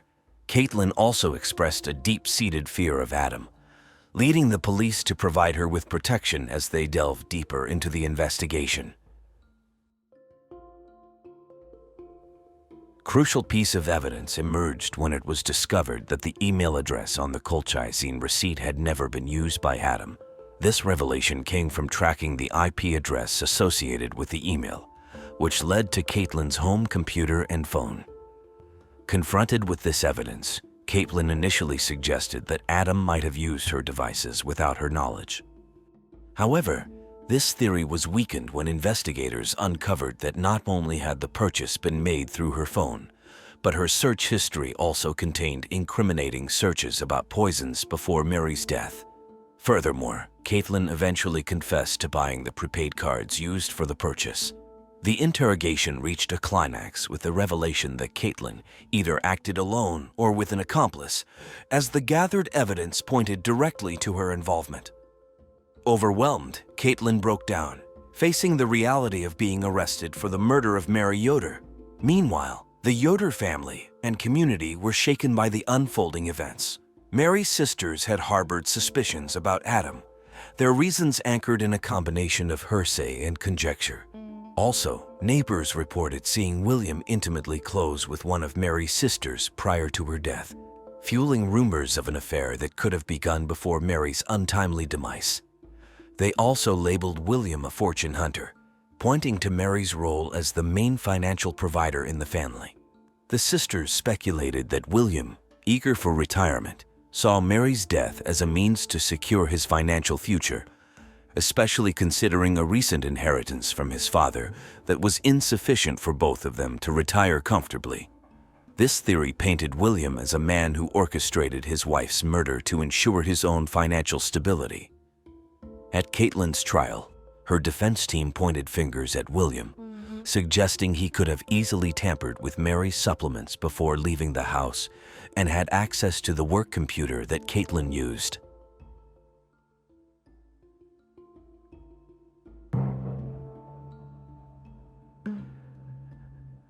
Other defenders accused both William and Adam, On this side were Mary's three sisters, who were so convinced of this theory that they created a website called Free Caitlin Conley, outlining their reasons for believing William and Adam were the culprits. However, there were doubts about this theory as well. For instance, one of the sisters claimed to have seen William using colchicine in the past, supposedly for his herb cultivation. But when asked when they last saw him doing this, they said it was in the 1980s, casting doubt on their credibility. Now, the origin of the colchicine used in the crime was a critical point of investigation. There were two potential sources. Firstly, it could have been procured from the stock at the Yoder Family Chiropractic Center. Both Mary and Adam were known to sign for deliveries, and the colchicine was used in treatments at the clinic. William could also access the center through his keys, so he could have easily obtained it. However, Caitlin, as the business administrator who oversaw all materials and financial matters, had even greater access to the clinic's resources. The second possibility was an online purchase. This scenario seemed to implicate Adam due to the receipt details, but also raised suspicions about Caitlin, particularly since the purchase involved a phone call where the operator recalled speaking with a young woman. Despite this, Mary's sisters insisted that Adam had manipulated not only the police and the judge, but also the operator, a claim that appeared implausible given that the receipt listed Adam, a male, as the purchaser. This web of accusations and counter-accusations added layers of complexity to the case. Regarding the IP addresses that traced back to Caitlin's devices, there were theories about William's potential involvement. Some speculated that, despite not being tech-savvy, William was intelligent enough to manipulate computers to his advantage. However, this notion was met with skepticism, as basic computer skills do not equate to the expertise required for such deception. On the other hand, Adam, being younger and potentially more tech-literate, might have had the capability to use Caitlin's devices for the purchases. Yet, the idea that he meticulously orchestrated the crime through Caitlin's devices, while using his own email with identifiable information for the transaction, and then carelessly left the incriminating receipt in his car, seemed highly improbable. This scenario was likened to a thief meticulously erasing all evidence at a crime scene, only to leave behind a note with their full identity and birth certificate. The intricacies and contradictions within these theories made the investigation exceptionally convoluted and challenging to resolve. As for Caitlin's involvement, it's hard to discern why she would commit such a crime. Looking at the dynamics between Caitlin and Adam, they had a toxic relationship with frequent breakups and reconciliations. Adam, known to struggle with alcohol and drug abuse, had been aggressive towards Caitlin on several occasions, including an allegation of sexual assault in 2014. Adam also had trouble finding stable employment and was not very responsible in his job at the clinic. Before Mary's death, she had started to become stricter about giving him money, adding to the complexity of the relationships within this family. Mary's sisters' contributions were also met with some skepticism. They alleged that following Mary's death, William and Adam were frequently seen together, hinting at possible collusion. However, it's a natural tendency for family members to seek solace in each other's company during times of grief, making this observation not necessarily indicative of guilt. The website created by Mary's sisters, filled with extensive text and purported evidence, didn't automatically lend credence to their theories. The sisters also questioned Adam's innocence because he brought a lawyer to his police interrogation, unlike Caitlin. This action, however, could be interpreted as a prudent move, especially considering Adam discovered a purchase of colchicine in his name in his car. The situation was rife with tangled suspicions and accusations, complicating the search for the truth. In legal contexts, having a lawyer present during interrogation is generally advisable. Caitlin initially faced questioning as a witness before her arrest. Her interrogation raised red flags when she made seemingly incriminating statements, like suggesting that poison is typically a woman's weapon, leading to accusations against her. The investigator countered this by rightly stating that poison could be used by anyone, challenging her line of reasoning. Caitlin's emotional reactions during interrogation, characterized by expressions of despair and feeling trapped, are often associated with individuals realizing the gravity of their situation, a behavior similar to that exhibited by notable criminal figures. The decision to grant William immunity during the trial raised eyebrows. Granting immunity means he could not be prosecuted for Mary's death, a move that might seem unfair to some. However, immunity carries risks. If the individual is found to be lying, it significantly undermines their credibility and can turn them into a prime suspect. In contrast to Caitlin's inconsistent responses, both Adam and William presented less contradictory accounts during their interrogations, adding another layer of complexity to an already intricate case. The motives for the murder could vary. Caitlin was with Mary every day, and Mary was her boss. Hatred towards a boss is a common sentiment, often kept hidden, so Caitlin's Facebook post mourning Mary doesn't necessarily prove her innocence. Some theorize that Caitlin committed the crime to reconcile with Adam. Despite his aggressive nature, there's evidence suggesting Caitlin often sought reconciliation with Adam. After Mary's death, they did get back together for a time, but then separated again.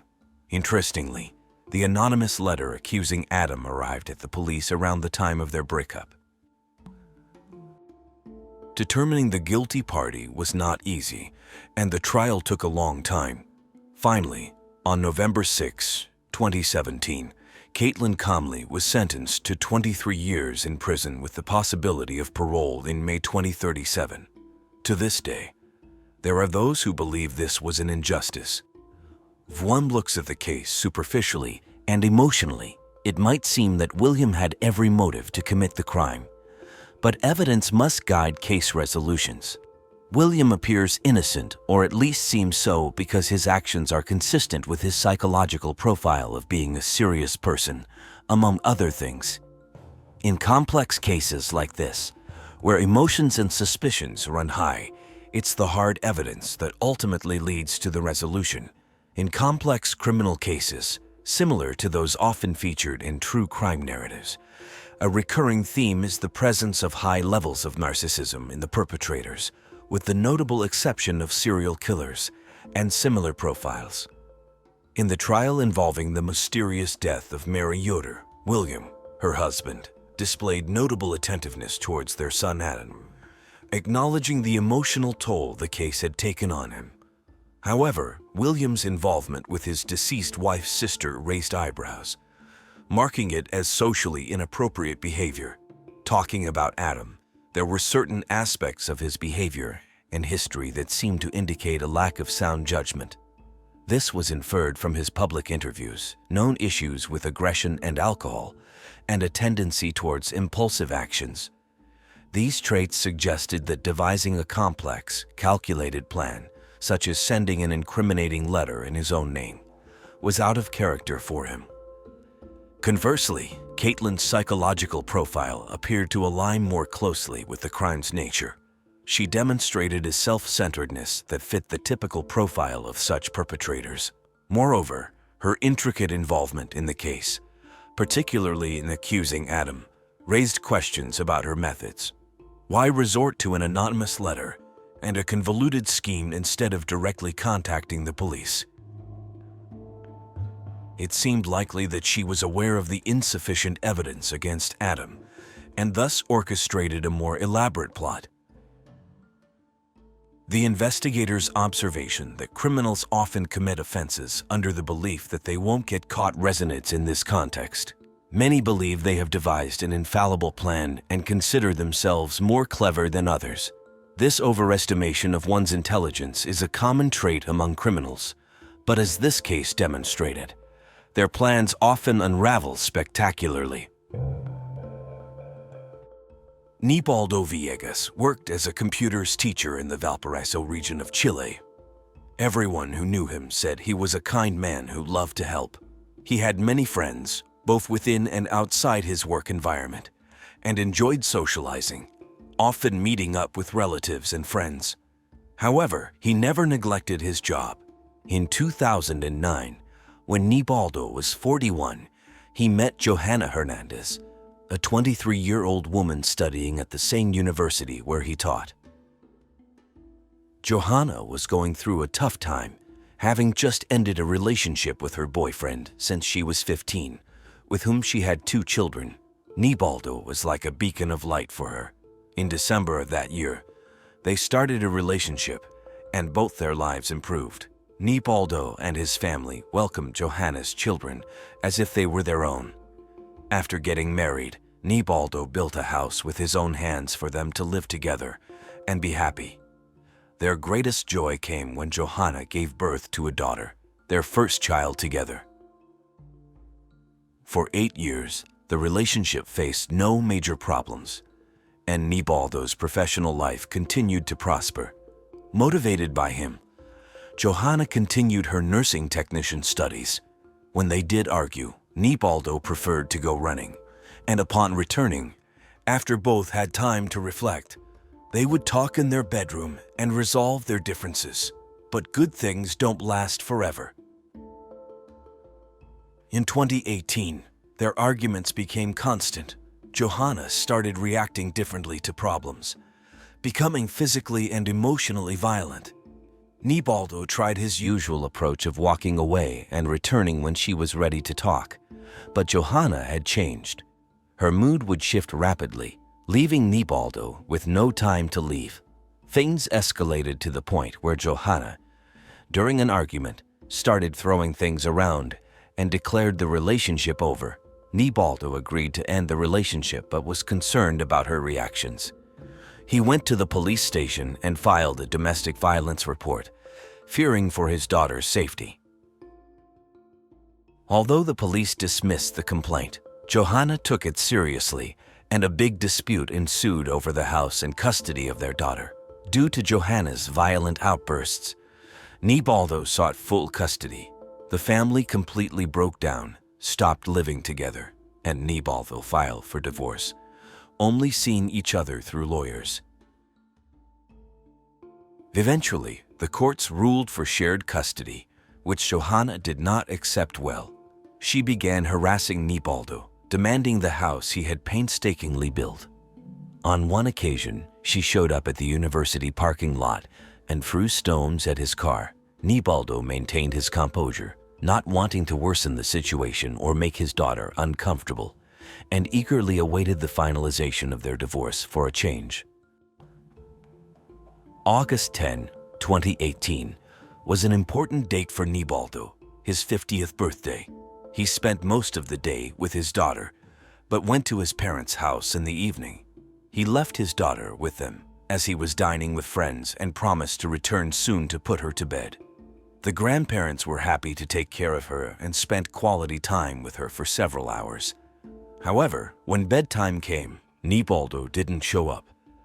They tried calling his cell phone, but it went straight to voicemail, which was unusual for Nealdo, who was always attentive when his daughter wasn't with him. They decided to go to their son's house. On arrival, they noticed something suspicious. Nealdo's car was parked in front. They entered the house and saw the house keys on a table, along with the jacket their son had been wearing when he left his daughter before dinner. However, what struck them most was a shattered glass on the floor. They hurried upstairs to Nealdo's bedroom, fearing what they suspected. Their son was nowhere to be found, and their alarm grew. That same night, Nealdo's parents went to the police station to file a missing person report. The search operation began immediately, involving friends, university acquaintances, and even neighbors, but no one knew where Nealdo was. When Johanna was interrogated, she stated they hadn't seen each other for a long time due to their separation and appeared extremely distressed about his disappearance. Days later, Johanna showed up at Nealdo's house, which his brother was staying at, carrying a large bag. She declared she would stay as long as she wanted, claiming it was her house too since they were still legally married. This seemed odd to the brother, Knowing the couple had ended on very bad terms, to the Viegas family's surprise, Johanna became increasingly involved in the search for Nealdo, posting on Facebook and giving interviews where she tearfully pleaded for her estranged partner's return. For 5 days, the country was gripped by the search for the missing teacher, until a boat brought an answer. On August 15 of that year, workers at the pier near Valparaiso, while performing their duties, spotted something alarming in the water. A human torso without limbs was floating in the calm sea. They immediately alerted the police. Once the authorities and forensic experts arrived, they determined it was a man between 30 and 50 years old. While they couldn't establish the identity yet, everyone thought the same. It had to be the missing professor, whose face had been all over the television for the past 5 days. On August 20, the prosecution and homicide brigade of the investigative police confirmed that the torso belonged to none other than Nealdo. The discovery made a strong statement. Nealdo was a peaceful man, got along with everyone, and had never been involved in anything illegal. The perpetrator had to be someone from his close circle. As detectives began their investigation, Johanna was the first of Nealdo's relatives to give a television interview, again crying inconsolably, urging the capture of the culprit. Unbeknownst to her, she was exposing herself. On the day the body was found, 2 men went to the police station, wanting to speak to detectives about what they had seen on the day Nealdo disappeared. On the early morning of August 11, the 2 individuals headed to the beach, intending to go on a fishing trip. Although unfamiliar with the area, they were excited about the expedition. However, their enthusiasm waned when they got lost at sea in the dark. Just as they were losing hope, they saw distant orange flames. They approached the shore with their boat and noticed a bonfire. A man was trying to keep the flames alive, using branches, cloths, and other objects they couldn't identify. The fisherman approached to ask for directions, thinking he might be lost like them. They tried to engage in casual conversation, but the man barely responded, only telling them it wasn't a good area for fishing before turning his attention back to the fire. The fishermen found the situation odd, especially when they noticed a blue car parked a few meters from the bonfire, with a woman inside smoking frantically.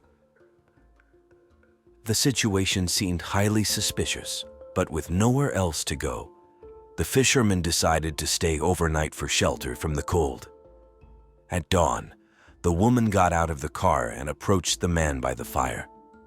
They appeared unaware of the fisherman's presence, shared a kiss, and gave one last look at the bonfire before driving away without a word. Before leaving, the fishermen took a closer look at the fire and noticed a sharp knife among the flames. Although it seemed strange, they preferred not to investigate further. They didn't think about that night again, until days later when a human torso was found floating near where they had been, realizing they had accidentally witnessed a terrible crime. After hearing the fisherman's story, the police went to the beach. It was a secluded area, so the remains of the bonfire were still there. They discovered that the mysterious man wasn't just burning branches and cloths, but also human remains. Forensic experts confirmed these were the remaining limbs of Nealdo.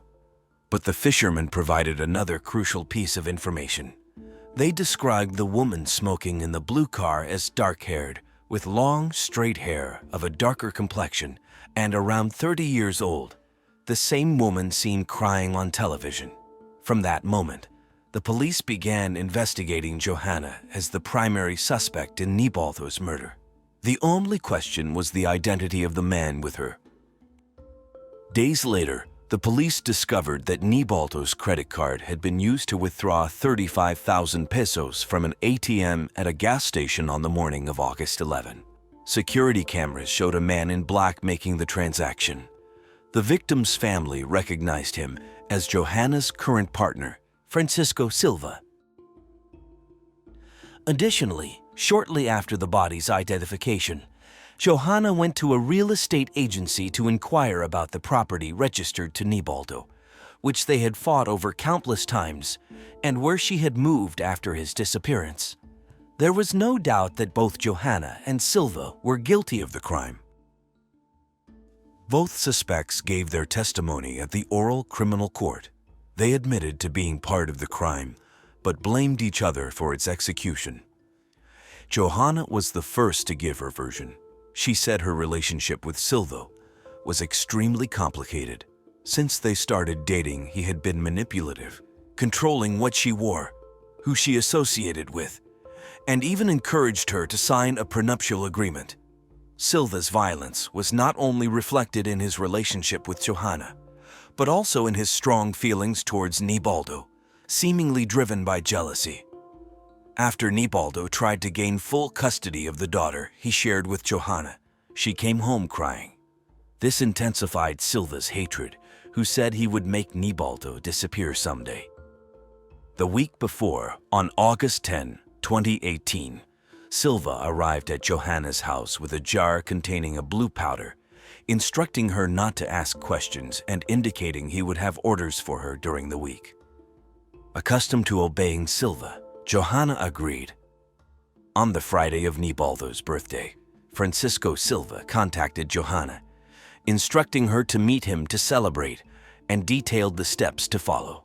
That night, Johanna arrived at the house of Nealdo.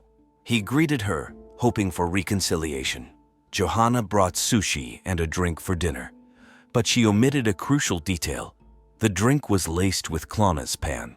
10 minutes after sitting down to eat, Nealdo began to doze off. Once he was completely unconscious, Johanna took him to his bed, snapped 2 photos, and sent them to Silva, completing her part of the plan.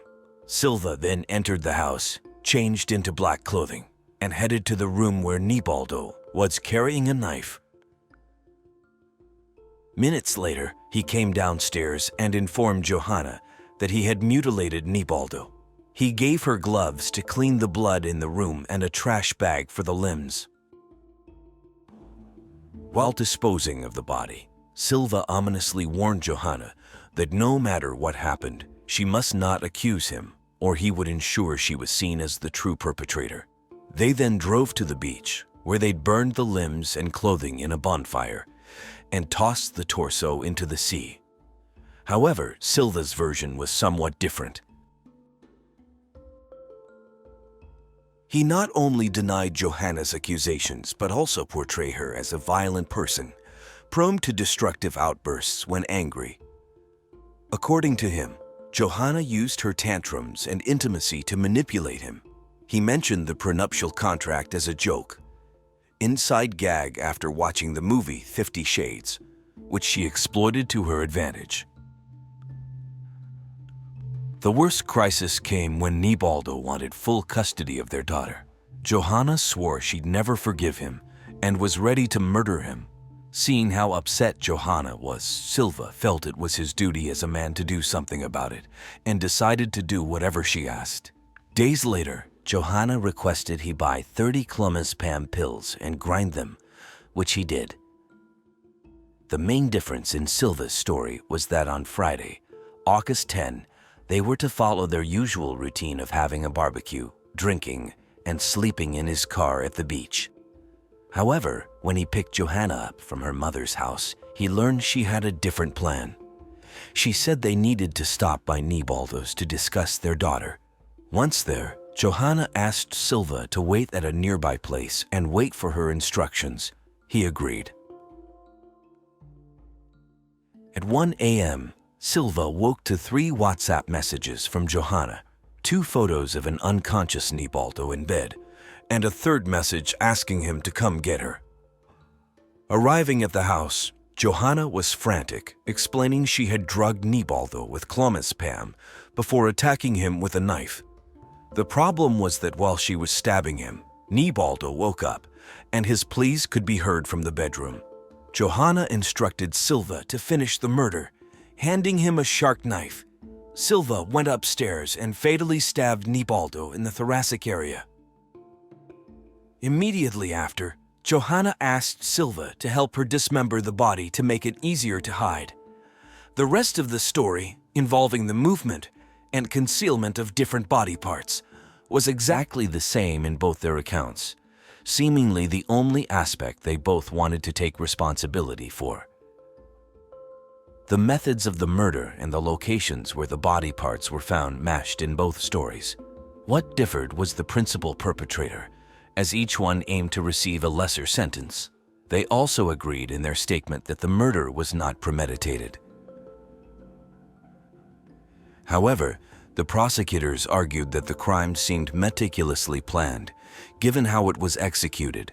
Technology experts located both of their cell phones at Nealdo's house at the time of his death, and both had photos of the unconscious man in bed, implicating Johanna and Silva equally in the eyes of justice.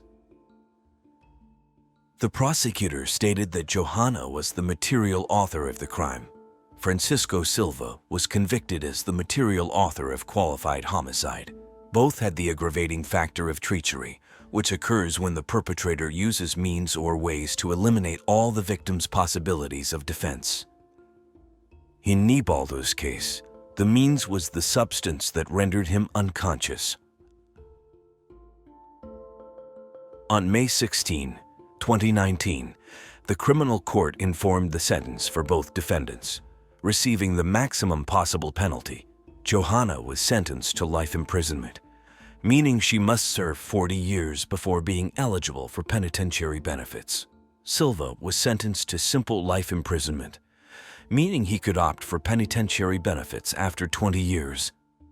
Johanna's defense requested a reclassification of the sentence, arguing she had collaborated with the investigation. They also sought to annul the aggravating factor of treachery, claiming there was no proof of clomazepam administration. Silva's lawyer also tried to reduce the sentence by claiming active participation in the investigation. Fortunately for the victim's family, both requests were denied. About 100 people gathered outside the court, celebrating with intense banners, but while citizens unrelated to the crime celebrated, the families involved in the case were left shattered. The Viegas family's lawyer stated that while they were satisfied with the sentence, Nealdo's siblings would seek an update in the law, advocating for harsher penalties in dismemberment cases. Without the complete body of the victim, they couldn't give a dignified burial. Johanna's father also spoke about the crime, saying she had always been manipulative and violent, but worsened after meeting Francisco Silva. He agreed with her sentence and said he would never forgive her. In other interviews, he recalled Nealdo's good character and expressed that he would always consider him part of the family, often visiting his grave with flowers. After the trial, Johanna and Silva were transferred to a penitentiary complex, where their troubles did not end. In prison, Johanna gained a high status for having ended her husband's life, instilling fear in most of the other inmates. Silva, on the other hand, was completely isolated, only going out to the yard when other inmates were not there. His situation only worsened over time. He went on a hunger strike for several days and wrote a letter to the National Human Rights Institute and the Court of Appeals, requesting a reduction in his sentence. When his plans did not work, Silva tried to contact Johanna, telling her he had spoken with a lawyer and was trying to reopen the case. His plan was for Johanna to claim she was the murderer so he would be seen as an accomplice.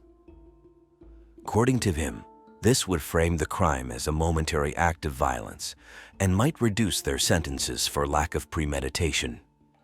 Johanna refused outright. Enraged, Francisco threatened her, claiming he had contacts who could harm her at any time.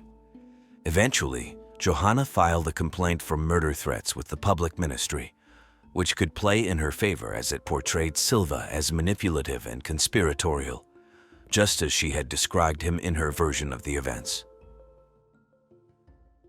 As a result, the only measures taken against Silva were the confiscation of his cell phone and his transfer to a high-security cell.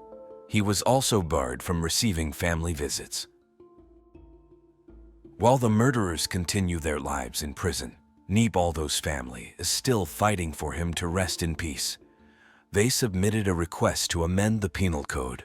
The proposal, named Nealdo's Law, aimed to add a clause to more rigorously penalize dismemberment or damage to a corpse, increasing the sentence for perpetrators by 3 to 5 years.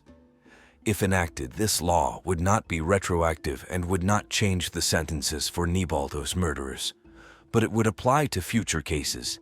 The Viegas family might never be able to give Nealdo a dignified burial, but they could prevent other families from suffering the same pain. In March 2022, the law was unanimously approved by the Senate and is currently being debated in the Chamber of Deputies. If it passes, it will only need the executive's approval to be officially promulgated. The Viegas siblings continue to carry this fight on their shoulders. Nothing will bring Nealdo back, but they are doing everything possible to make the world a fairer place. Sarah Yarboro was born on June 12, 1975, in Portland. Her parents soon moved to another state, settling in Federal Way, a suburb outside of Seattle. Sarah had 2 siblings and was particularly close to her youngest brother. From a young age, she had a passion for music and ballet. She worked hard in school with the goal of attending a good university. Her academic achievements led her to participate in a school program that took her to New Zealand twice. Later on, Sarah joined her high school's cheerleading team and had a wide circle of friends. She was known for her kindness and willingness to help others in need. On the morning of Saturday, December 14, 1991, when she was 16 years old, Sarah had a gathering with her cheerleading team for an event. They were supposed to meet at the school building where the bus would pick them up. She drove her father's car to the school but arrived at the wrong time.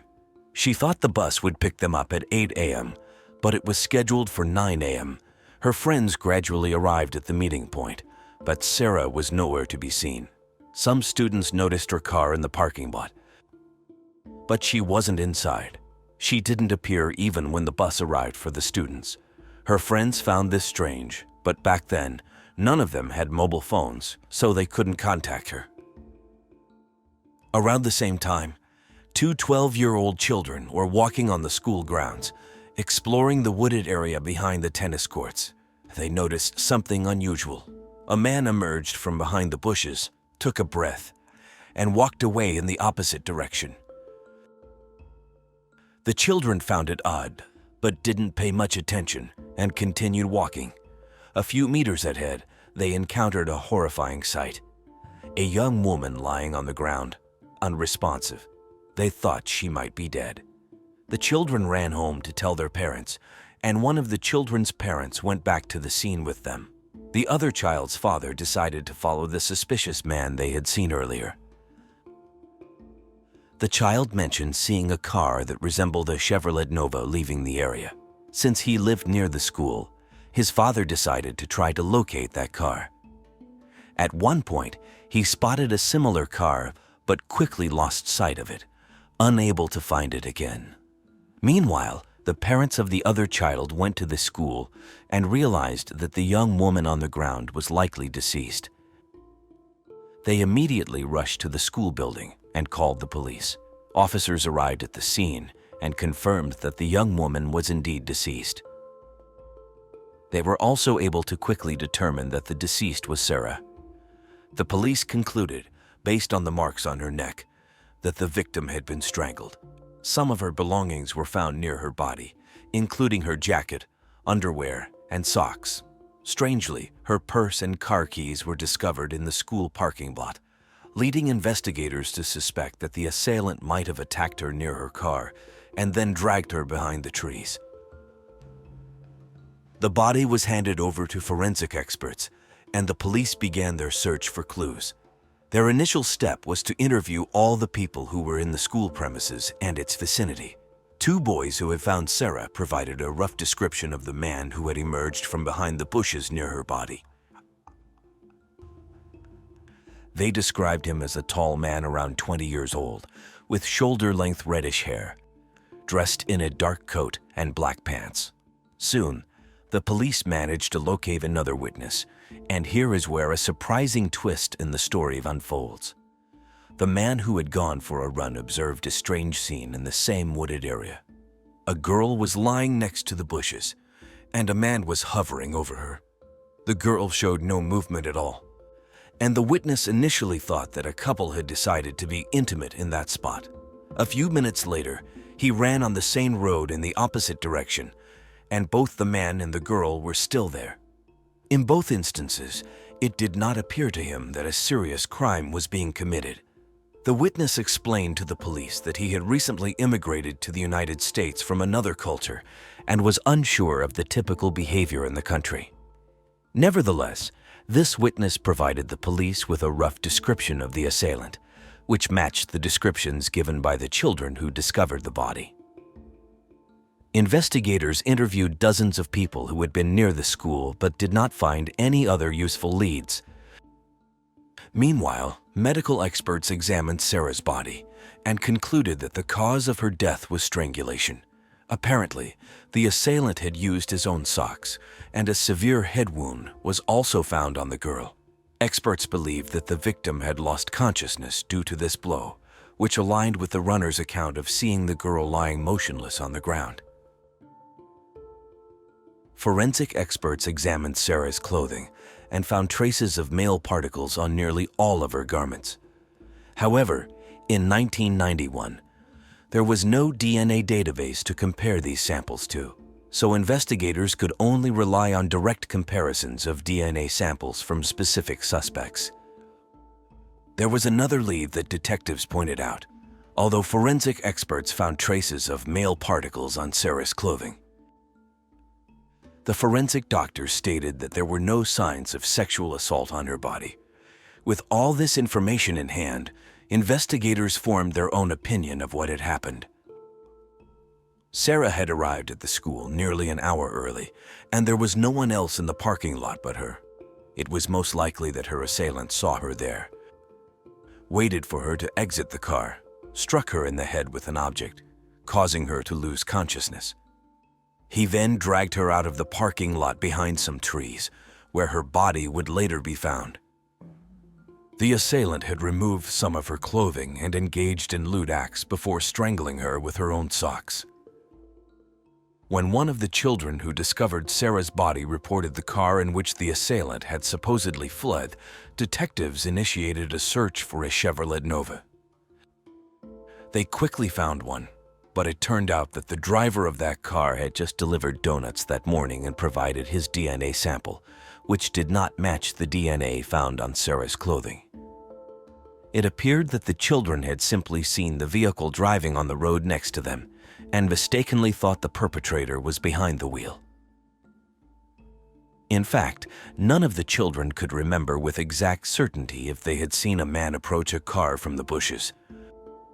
Over the following days, the police officers continued to search for witnesses and new leads, but there were no significant breakthroughs. Classes resumed on Monday, despite the horror that had occurred. Apart from the fact that the murder had taken place just a few meters from their school, the perpetrator remained at large, and his identity was unknown. The girls were afraid to walk alone on the premises, so the boys from the sports teams took it upon themselves to accompany each female student to their car or bus to ensure they weren't left alone on the street.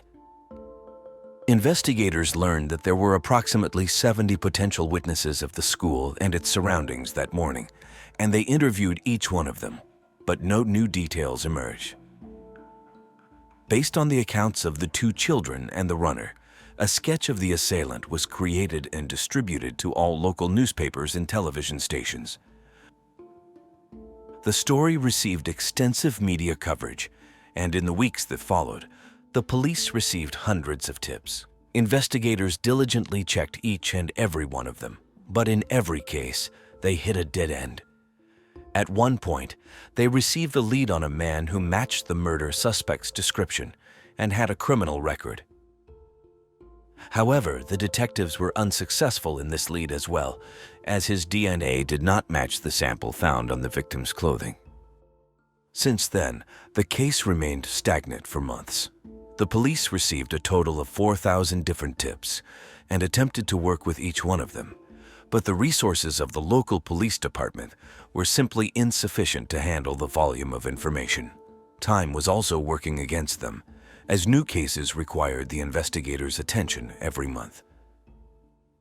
When Sarah's family discovered that the police lacked the resources to manage all the tips, they tried to help as much as they could. One family member worked for a technology company and convinced the company's management to temporarily provide the police department with a powerful computer valued at $150,000. In the 1990s, this was a substantial sum, but the company agreed. With this computer, the police could store information on all the leads in one place, process them more quickly, and categorize them for easy review. Despite their efforts, each lead led to a dead end, and they made no progress in the following years. 2 years later, Sarah's classmates graduated, and before their graduation, they decided to commemorate their friend by raising a significant amount of money and using it to create a memorial. It was a bench where Sarah's belongings were cast in metal. Alongside these items was a photo of the girl's dog reaching for her purse. Over the years, the case was periodically reopened, re-examining all available evidence, but the outcome remained the same. They still couldn't get closer to capturing the perpetrator. During this time, the police interviewed several thousand people and collected DNA samples from almost 300 possible suspects, but all efforts were in vain. In 2011, 20 years after the murder, one of the detectives decided to turn to modern technology. He had heard about a company working in the field of genetic genealogy. The detective contacted them and asked, "Can you try to locate the relatives of the person who left their DNA on the victim's body?" The experts took on the task, but unfortunately, they failed. Firstly, in 2011, genetic genealogy was just beginning to gain momentum, and the experts were limited in their capabilities. For example, they couldn't yet search for both male and female relatives within the same sample. If they had DNA from a man, they could only search for familial connections with other men, and vice versa. Secondly, they faced legal obstacles in the form of various laws that prohibited the use of genetic data samples to search for relatives of suspects. However, their efforts did yield some interesting results. On one hand, the team of researchers that the detective approached have been working for several years on creating a genetic pedigree of the first people who arrived in the United States from Britain in 1620 on the Mayflower. After studying the DNA of Sarah's assailant, they discovered that the man was related to one of the ship's passengers, Robert Fuller. However, tracking him through this lineage was nearly impossible, especially in those years. The Mayflower carried just over 100 people, but over the centuries, the number of their descendants has surpassed 25 million.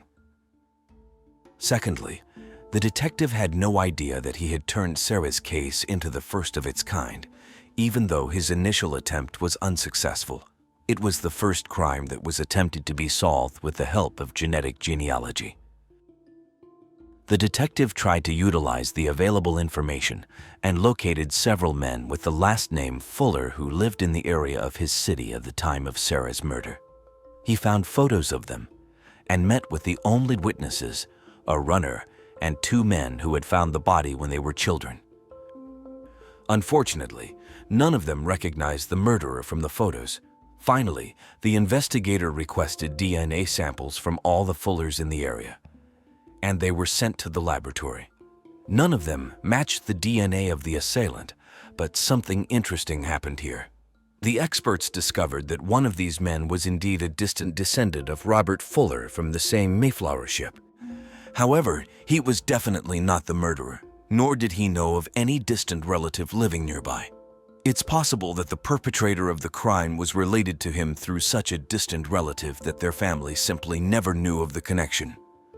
The detective retired in 2017, and the case was handed over to a new team of investigators. They reached out to the company that had taken over the study of the DNA sample from the assailant in 2011. By then, the capability to study genetic material had advanced significantly, and the experts agreed to try to trace the assailant's lineage. It took them 2 years of painstaking work, using public databases to find even the most distant relatives of the assailant, then manually tracing their family connections to individuals who lived during the time of Sarah's death. In total, they had to eliminate several thousand individuals before they finally got a break. In September 2019, they came up with 2 new possible suspects, brothers Edward and Patrick Nicholas, who, as the DNA showed, were descendants of Robert Fuller. The experts determined that it was highly likely that a DNA sample from Sarah's clothing belonged to one of 2 brothers. At the time of the murder, one was 33 years old and the other was 27. The older brother turned out to be a career criminal with an extensive history of violent offenses. He had been in prison, and his DNA sample was in the FBI database, which meant he had nothing to do with Sarah's murder because his DNA would have shown a match in the 1990s if he were the perpetrator. As for the younger brother, named Patrick Nicholas, he had also been arrested multiple times by the police for violent crimes, including against minors. However, this was before the DNA samples of such offenders were added to the database. The detectives immediately placed the man under surveillance. Patrick, who was 55 years old at the time, lived in a neighboring city called Wellington. The police had been following his every move for 2 days, and soon, an opportunity presented itself. Patrick went to the laundromat, and while waiting for his clothes to wash, he stepped outside to smoke and discarded a cigarette butt on the ground. One of the officers immediately collected it in an evidence bag and returned to his car. Patrick stepped out to smoke for a second time, and this time, a cloth handkerchief fell out of his pocket. The officers pick it up. The police settled for taking the second piece of evidence in case the experts couldn't extract a DNA sample from the cigarette butt. However, the forensic experts were able to easily obtain samples from all these items, and the following day, they delivered the long-awaited news to the detective. Patrick's DNA was a perfect match with the traces found on Sarah's clothing in 1991. The judge immediately issued an arrest warrant for the man, and the police took him into custody. It took 5 days for the investigators to ascertain his name before formally charging him with murder. When his biography was leaked to the media, many began to ask a perfectly logical question. Why was a man with such a history of criminal activity not even considered a suspect for all these 28 years? At the age of 19, Patrick Nicholas approached a young woman and got into her car, where he attempted to assault her. The victim managed to escape and flee, but she had to jump into a river and swim for a long time to reach a safe distance from her assailant. Patrick spent 4 years in prison before being released. The next offense for which he was arrested occurred in 1994 when he tried to assault a minor. He was detained again, but his DNA was not recorded in any database. The reason is peculiar. The charge for which he was prosecuted was not serious enough to collect DNA, and the police never came across his name in 3 decades. He also did not appear in any of the 4,000 leads obtained over the years. It was also revealed why genetic genealogy experts couldn't trace him back to Robert Fuller. It turned out that Patrick's biological lineage was adopted, and he grew up with the adoptive surname. One of the men who discovered Sarah's body when they were children in 1991 immediately asserted that Patrick was undoubtedly the same killer. He admitted that the incident had deeply affected him. He was only 12 years old when the body was discovered, and the perpetrator had seen his face. For many years, the witness lived in constant fear that the killer would come after him, and only after Patrick's arrest did he finally feel safe. Patrick's trial did not begin until 2023. The man insisted he was innocent, and his lawyer attempted to challenge the main piece of evidence, the DNA. He argued that the presence of Patrick's DNA on the victim's clothing did not prove his guilt, but that argument did not hold. The lawyer also tried to challenge the accuracy of the DNA analysis, but the experts declared such claims to be entirely untenable. Ultimately, Patrick was found guilty of first-degree murder without premeditation. On May 25th, he was sentenced to 45 years and 8 months in prison, making it virtually impossible for him to ever be released. During the sentencing, Patrick showed no emotion, unlike Sarah's family. They also spoke before the judge, thanking everyone involved in the trial and the investigators for bringing the killer to justice, despite his ability to elude it for 28 years. It was in May 2002 in Australia, specifically in New South Wales, that Jamie and his wife Peta welcomed their firstborn. The arrival of their daughter was a source of immense joy not only for her parents, but also for her maternal grandmother, who was immediately captivated by the little girl's beautiful blue eyes. Her warm smile radiated happiness, enchanting everyone around her. The kids had a privileged childhood setting along those idyllic coasts with their mild temperatures, where the locals knew each other well. Indeed, Jamie and Peta had earned the esteem of their community, and by extension, Lily also became very beloved.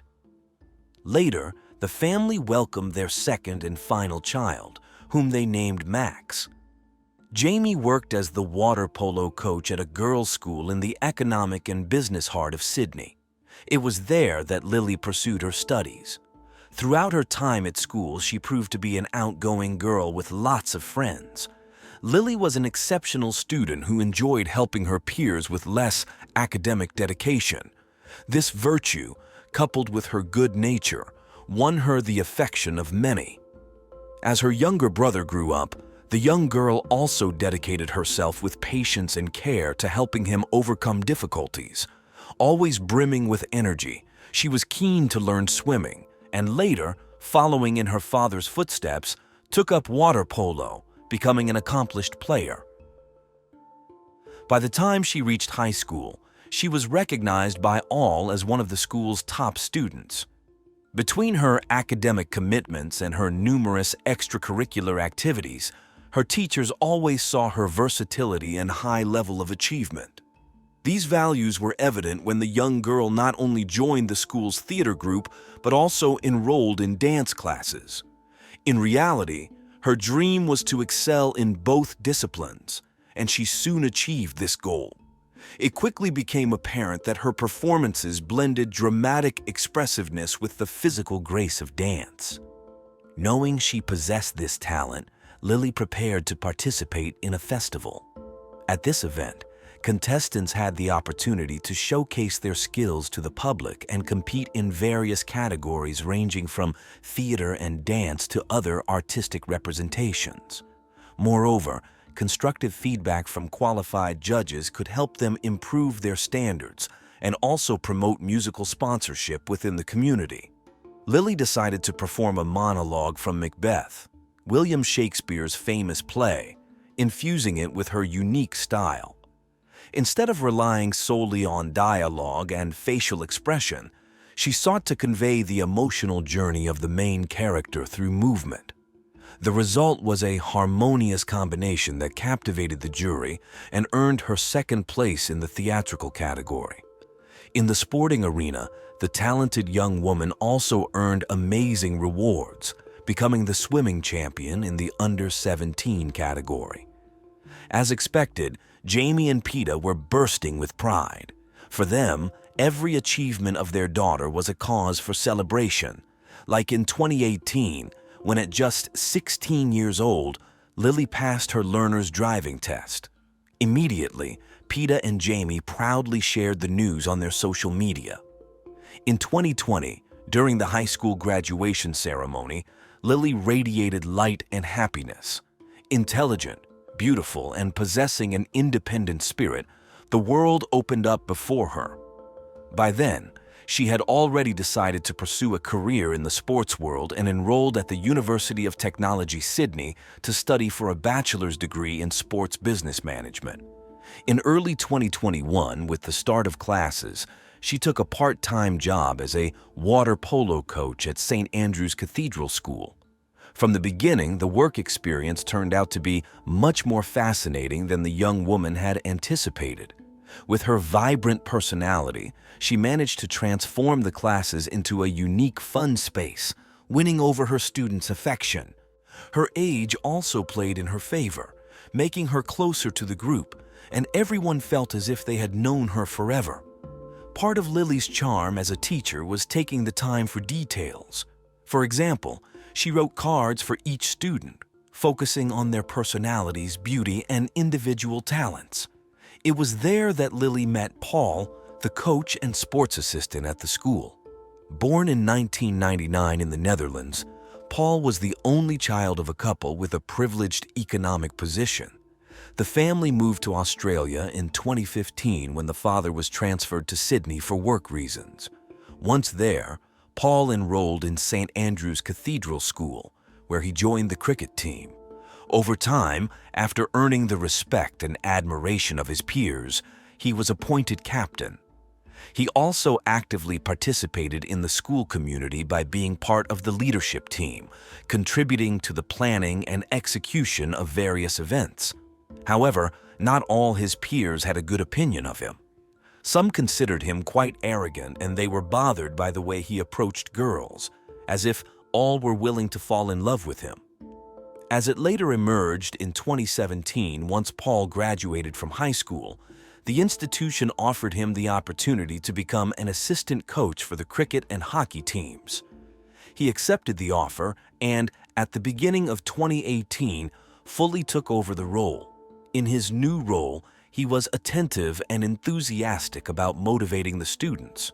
However, under circumstances that have not been clarified, Paul returned with his parents to the Netherlands. During that time, he enrolled in a master's program to complement his sports knowledge.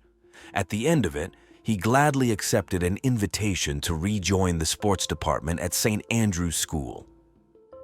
At the start of 2020, returning to the Australian dream, Paul reconnected with a former school and hockey mate.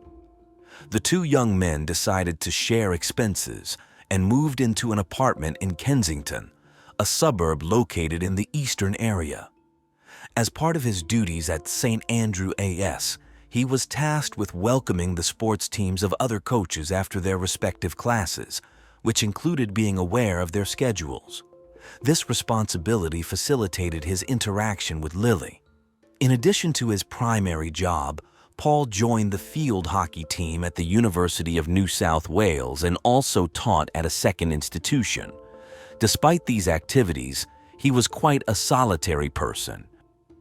Then on March 18, 2020, due to the coronavirus pandemic, the Australian Prime Minister declared a health emergency and imposed a strict quarantine.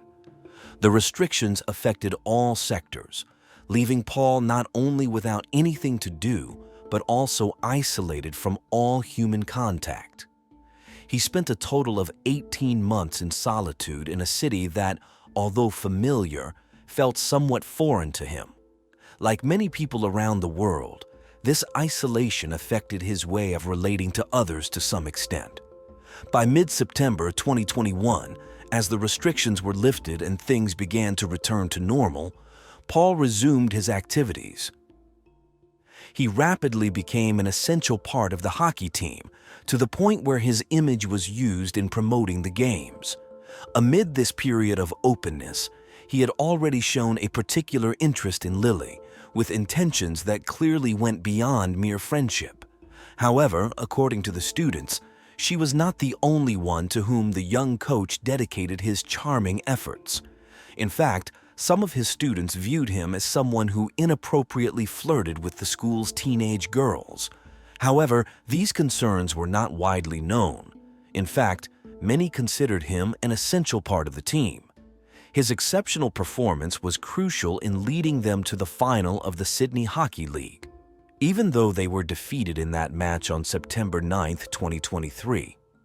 A few days later, Paul finally gathered the courage to ask Lily out, and she accepted happily, unaware of any rumors about him. Their first date turned out much better than either had imagined, leading them into a passionate and swift romance. However, the intensity of their feelings did not make them overlook the importance of discretion, especially considering their work environment. Thus, they opted to keep their relationship private. Initially, Lily kept her part of the agreement. But Paul, on the other hand, couldn't resist boasting to his students and began to hint that he was dating her.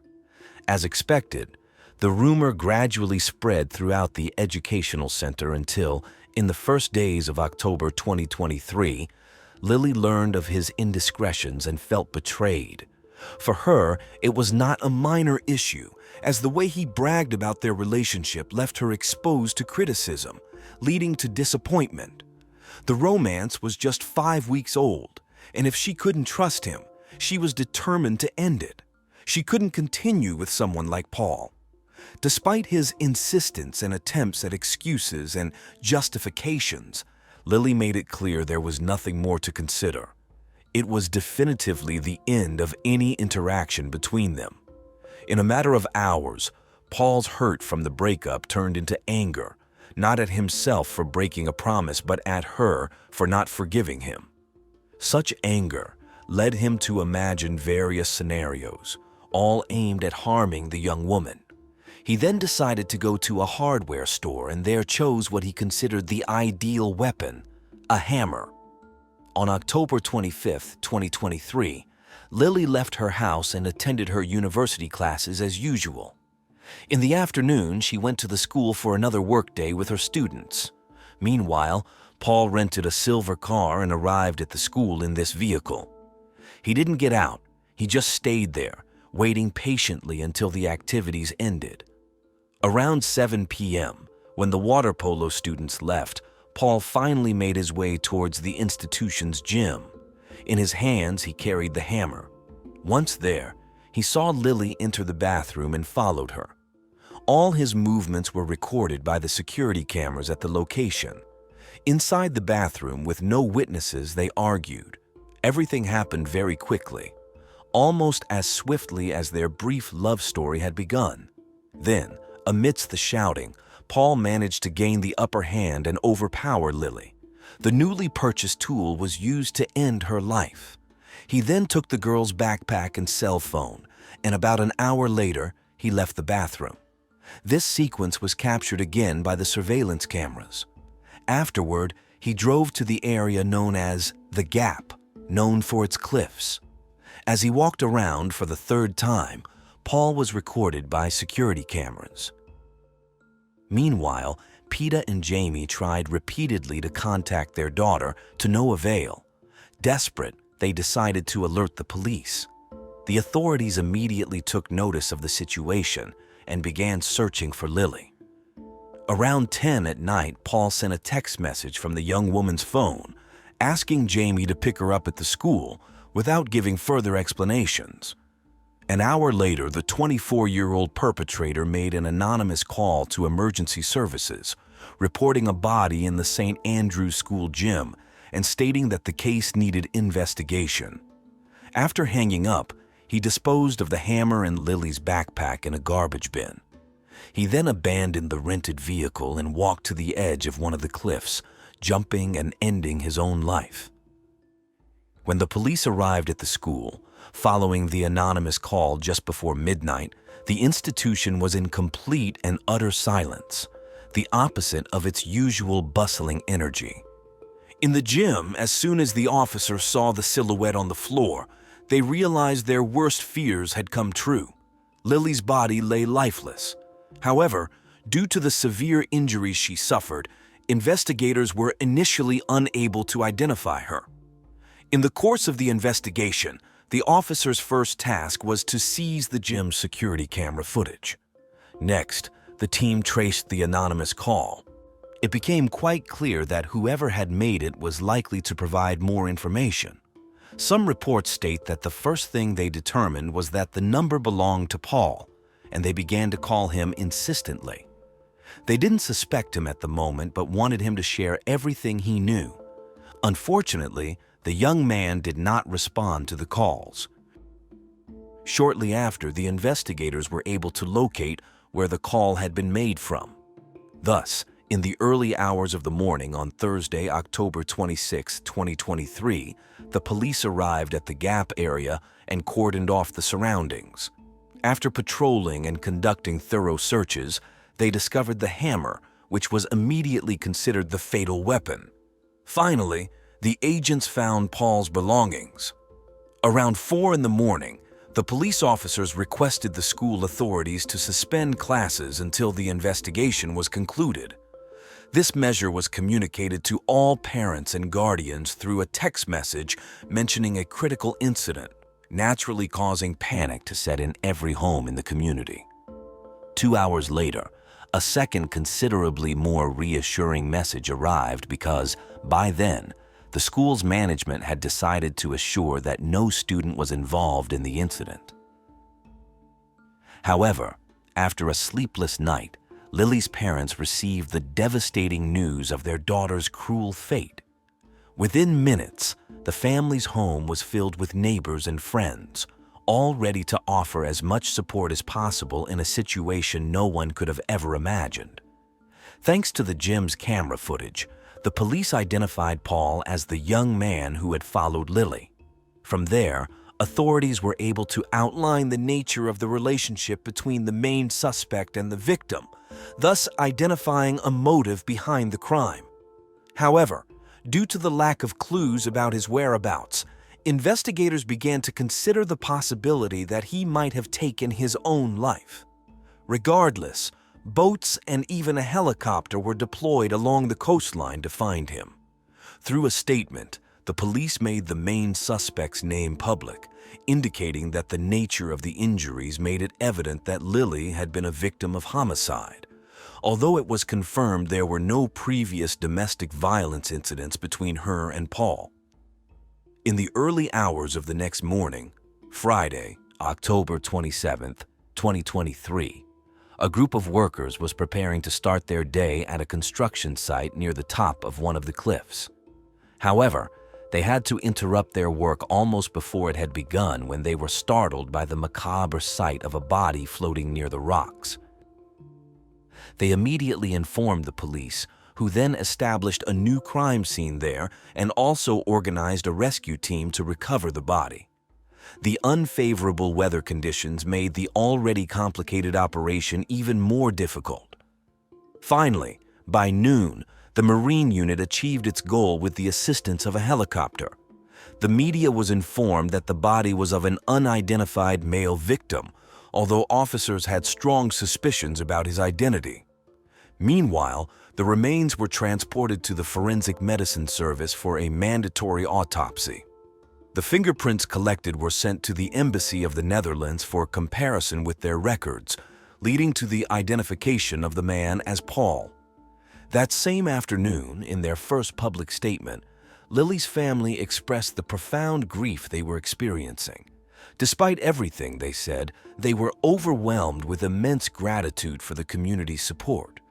Concurrently, given that the police investigation was ongoing, they opted to refrain from further comments. The director of the school also shared warm words of thanks to everyone for the love and support provided during these difficult times. She mentioned that Lily had always displayed qualities that made her unforgettable. Beyond the pain of loss, it was hard to overlook the fact that the tragedy occurred in a space where minors should feel protected. Aware of this, the school sent a letter to parents assuring them that, in the words of the police, the crime was unforeseeable. In response to the events, access to the gym was restricted for students, while the library was transformed into a walk-in psychological counseling center for students needing specialist help to cope with the impact. Amid the case's impact, a renowned local media outlet contacted a criminal psychologist and expert in criminal cases for an interview to help the public understand the dimensions of the occurred events. When asked about his impression of the facts, he stated that the victim's actions were typical of men with fragile egos, incapable of accepting rejection. However, he viewed the young man's relationship not merely as one of anger or hurt, but as malicious. He highlighted that there was no spontaneity, but a clear intention to harm, something that, in his opinion, was evident from the cruelty with which Paul sent messages pretending to be Lily, asking to be picked up when the young woman was already deceased. Overall, for the expert, Paul's was a narcissistic profile with psychopathic tendencies. Paul's parents decided not to repatriate their son's remains to their home country. Instead, they opted to cremate him and scatter his ashes on a Sydney beach. Lily's funeral took place on November 17, 2023. The more than 500 attendees were asked to wear bright colors and bring flowers, as Lily would have liked. Perhaps the most emotional moment of the day was when Jamie spoke heartfelt words for his beloved daughter and to all those who had gathered in her name. Although it took Lily's grandmother some time to express her feelings, she eventually encapsulated her thoughts about her granddaughter magnificently. She said Lily's brief life was enough to make a difference in many lives. Rachel Moran was born on January 17, 1981, in England, and was the youngest of 4 siblings, having 2 sisters and 1 brother. They all lived together in their hometown. From an early age, Rachel developed a keen interest in music and dance, particularly ballet. She excelled academically in school and later attended a local college to study information technology. However, she eventually decided to focus on her passion for dance. In college, Rachel met a young man named Mark, and they soon started dating. They decided to move in together and rented an apartment in a quiet residential area, which was only a kilometer away from Rachel's parents' home, allowing her to visit them frequently. Rachel also found a job at a local bakery, where she enjoyed decorating cakes. This experience sparked her interest in pursuing a culinary education. In December 2002, when Rachel was 21, she and Mark adopted 2 kittens. They were both very attentive to the pets, ensuring they were never left alone for long periods. As a result, Rachel and Mark always planned their activities to ensure someone was home to care for the animals. This included their New Year's Eve plans, where Mark was to visit his parents and return in the evening, while Rachel planned to go to a bar with her brother to celebrate. On the night of December 31st, Rachel met up with her brother, and they went to a bar, joined by some friends.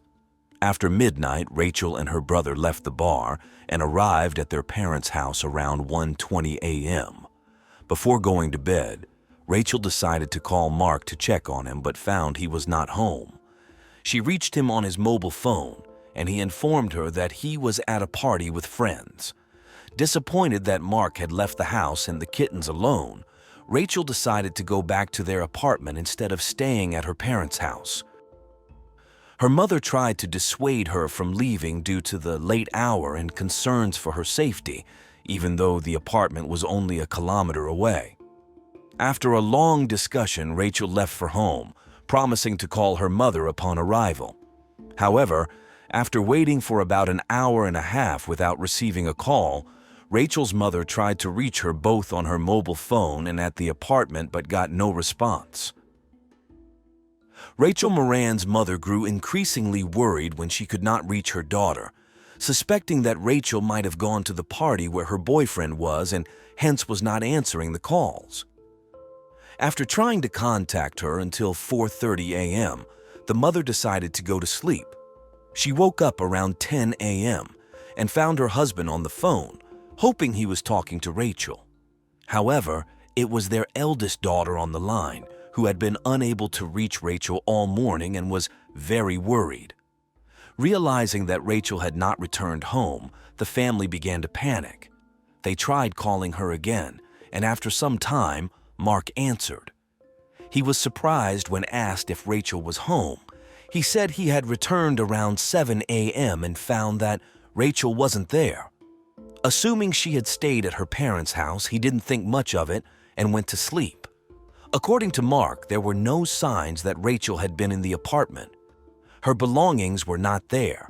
The bed was as he left it, and the kittens had not been fed. This escalated the family's panic. The family called Rachel's friends and other relatives, but no one had seen her that night. Subsequently, Rachel's parents decided to inform the police. Although Rachel was almost 22 years old and the police might typically wait before starting a search for a missing adult, they decided to begin the search immediately in this case. They inspected her apartment and interviewed all her family members and friends.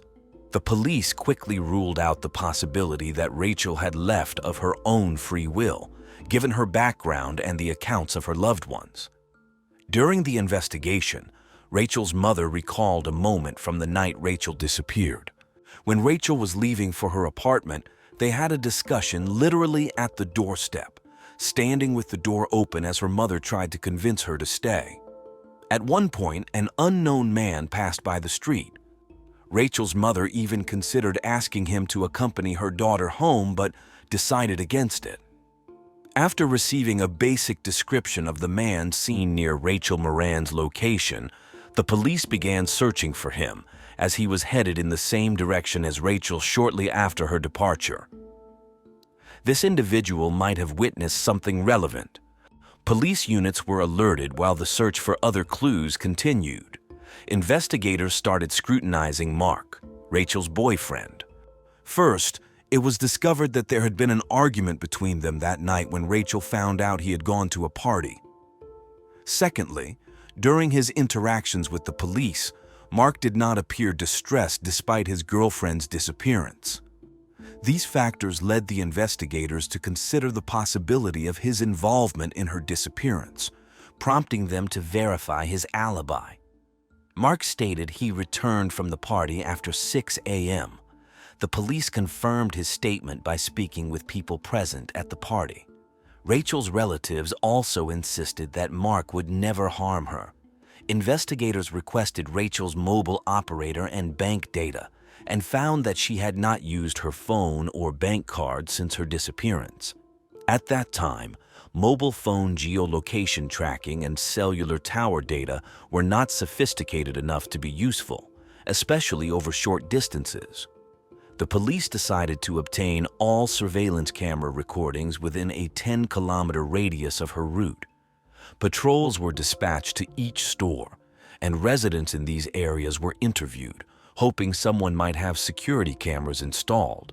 Soon, they spotted Rachel on one of the cameras, just a few hundred meters from her residential complex, confirming she was heading home and not elsewhere.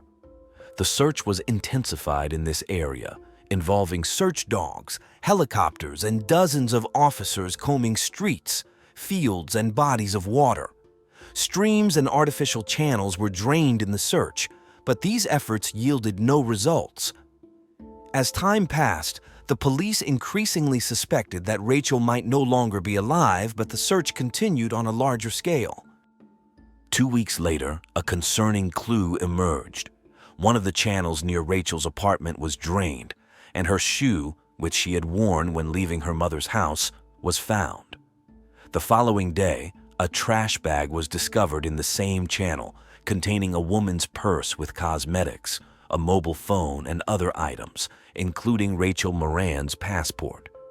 These findings led Rachel's family and the investigators to believe she was probably deceased, and the police continued scouring the channels. There was a possibility that an unknown perpetrator had disposed of Rachel's body there, but further searches led to no additional discoveries. In the subsequent days, detectives dedicated even more effort to the case, deciding to resort to a popular tactic in England.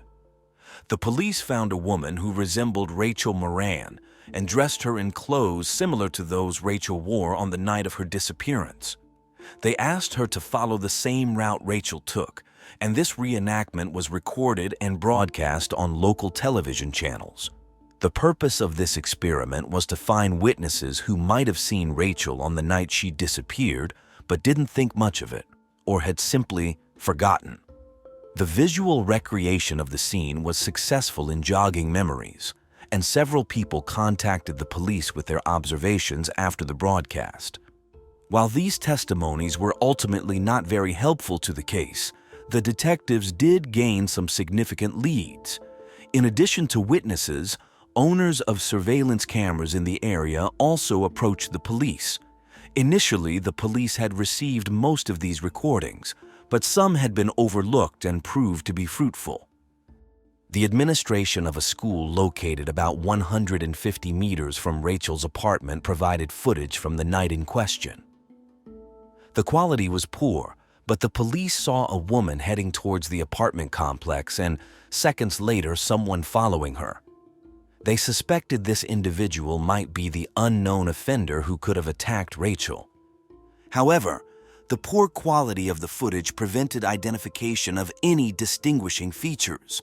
The police theorized that if the person responsible for Rachel's disappearance was this individual, they couldn't have transported her body too far without a car. They assumed the perpetrator lived in the area and decided to attempt to search every house within a 2-kilometer radius. This required residents' permission and considerable time, so over 100 officers were involved, knocking on doors and requesting to inspect properties. The search began on January 28th, with officers divided into groups, each accompanied by a specialist in property inspection. Hours into the search, one of the teams encountered something alarming at the last unit. The police were allowed inside by a man who answered the door, but initially found nothing suspicious. Before leaving, an officer noticed a small closet used for storing garbage, which was locked. The man couldn't recall where the key was, but eventually found it. When the officers opened the closet, they discovered numerous trash bags, empty boxes, and other objects. As they cleared the clutter, an officer noticed a human foot in one of the bags. Upon further inspection, they realized they had found the body of Rachel Moran. Wrapped in a blanket and tightly squeezed into the closet, which was very low, the officers were astounded at how the criminal managed to fit a human body in there.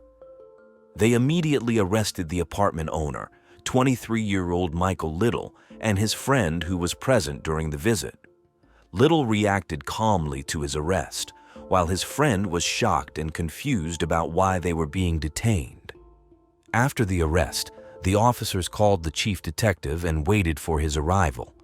They took Little's friend to the station while Little remained in the apartment with an officer, waiting for the next team. The officer decided to engage Little in conversation, and to his surprise, Little almost immediately began confessing in detail. Little expressed relief at being found, saying he had long wanted to tell someone. He narrated the sequence of events leading to the girl's death, but the officer found his version dubious. According to Little, on New Year's Eve, he saw Rachel on the street, approached her, and talked to her, offering to go to his apartment. Rachel agreed, and they went to his place where they drank a bit. Then they argued over something unspecified. Little claimed he went to another room and, upon returning to the kitchen, found Rachel with her back to him, holding a knife. When she turned towards him and cut his hand, he panicked, grabbed a kitchen knife, and struck her, causing her death. The officer doubted the truthfulness of this story, as it seemed quite illogical. Nevertheless, he recorded Little's confession, and Little was soon taken to the station. During the interrogation, Little maintained his claim of self-defense. When asked why he didn't call the police, Little said he was scared and thought no one would believe him, so he decided to hide the body in his closet. Further investigation into Little's background revealed a significant criminal history. From a young age, he was caught stealing and committing other minor offenses. He was expelled from school several times, failing to obtain even a basic education. Little barely worked, stayed at home, and consumed alcohol and drugs. His acquaintances mentioned that Little often fantasized about meeting different women. He once even claimed he was dating a very tall and beautiful blonde girl. Although Little's friends knew he was not actually in any relationship, this detail caught the detective's attention. Rachel matched the description of the type of woman Little often fantasized about, approximately the same height and blonde hair. The detectives hypothesized that Little might have chosen Rachel as his victim based on these characteristics. They also established that Rachel did not know Little, despite living on nearby streets. The investigators reconstructed the timeline of that night and found that Little had been with his friends on the evening of December 31st, preparing to celebrate the new year. However, Little left their company in a rage because the girl he was trying to flirt with had left with his friend. He then headed to another party and left shortly after midnight, following a route that intersected with Rachel's path. Upon reviewing all available facts, the detectives came to an alarming conclusion. They recalled the stranger who passed by Rachel and her mother while the latter was pleading with her daughter not to walk home alone.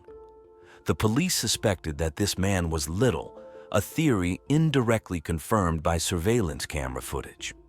The recording showed a man resembling Little passing by shortly before Rachel, and in a subsequent recording, an unknown man was seen walking behind her.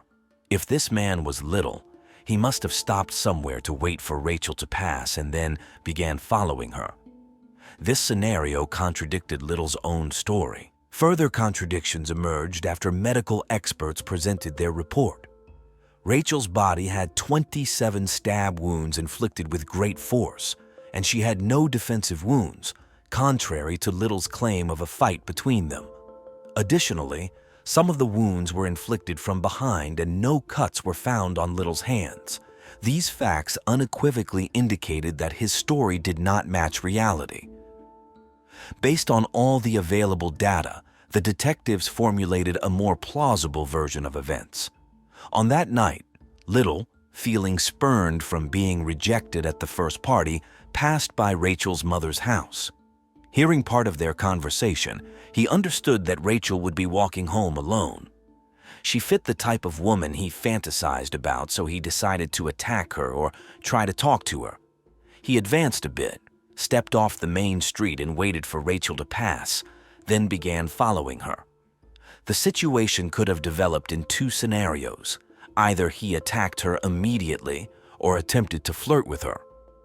In the scenario where Rachel might have ignored Little and walked away, there were several reasons for this. Firstly, she had a boyfriend. Secondly, she would not go to the home of a stranger who approached her on the street in the middle of the night. And thirdly, Rachel was very concerned about her kittens. Upon learning that her boyfriend had left them alone all night, she was focused on getting home as quickly as possible.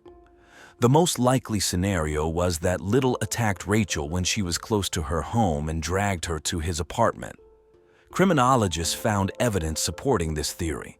There were mud stains on the back of Rachel's legs, indicating she had been dragged along the ground. They also determined that the murder did not occur in the kitchen, but in the hallway, where most of the bloodstains were found and which the criminal tried to clean.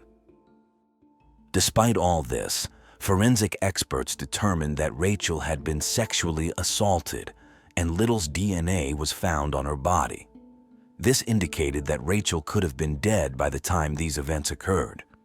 Based on all this evidence, murder charges were filed against Little on January 31st. However, he had hired a lawyer by then and retracted his initial statements, claiming he had not killed anyone. Eventually, the case went to trial in October, where Little's lawyers presented a new version of events. Little now claimed that his friend was the actual murderer. This was the same friend who was arrested with him on the day Rachel's body was discovered but was later released due to a lack of evidence linking him to the case.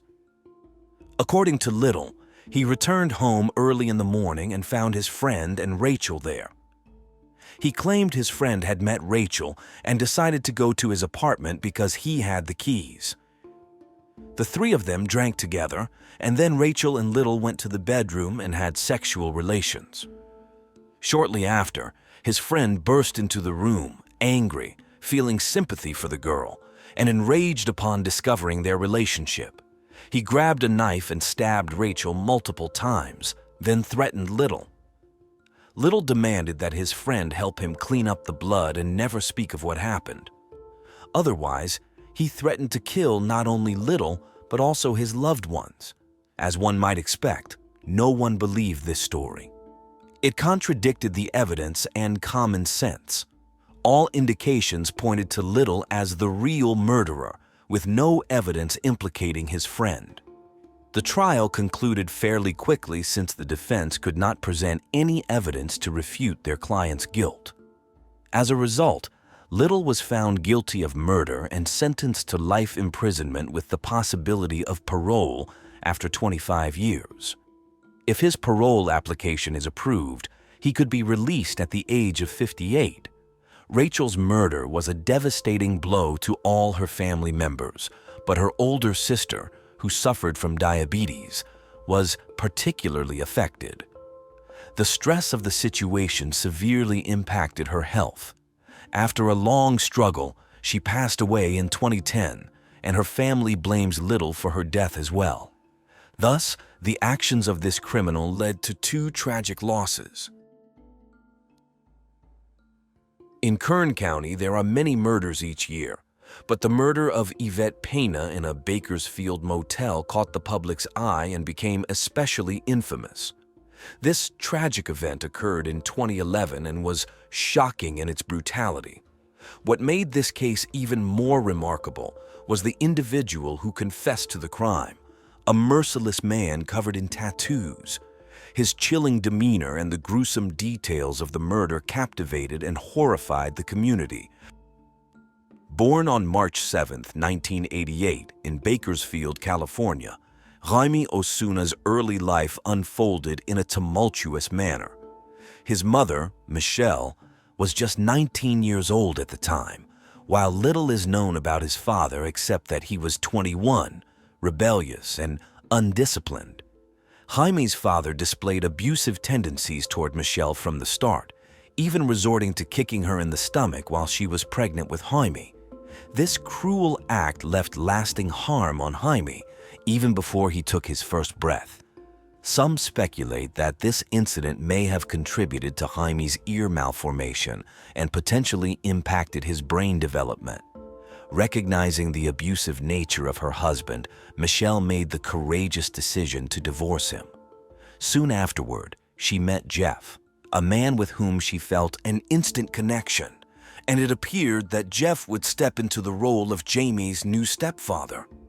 Jaime's biological father, however, strongly opposed this development. Despite Michelle's desire to sever ties with him, he persisted in causing trouble. One fateful night, he threatened Jeff by holding a knife to his throat. Thankfully, the situation didn't escalate further. He was apprehended and a restraining order was issued. This marks the last mention of Jaime's biological father in his story.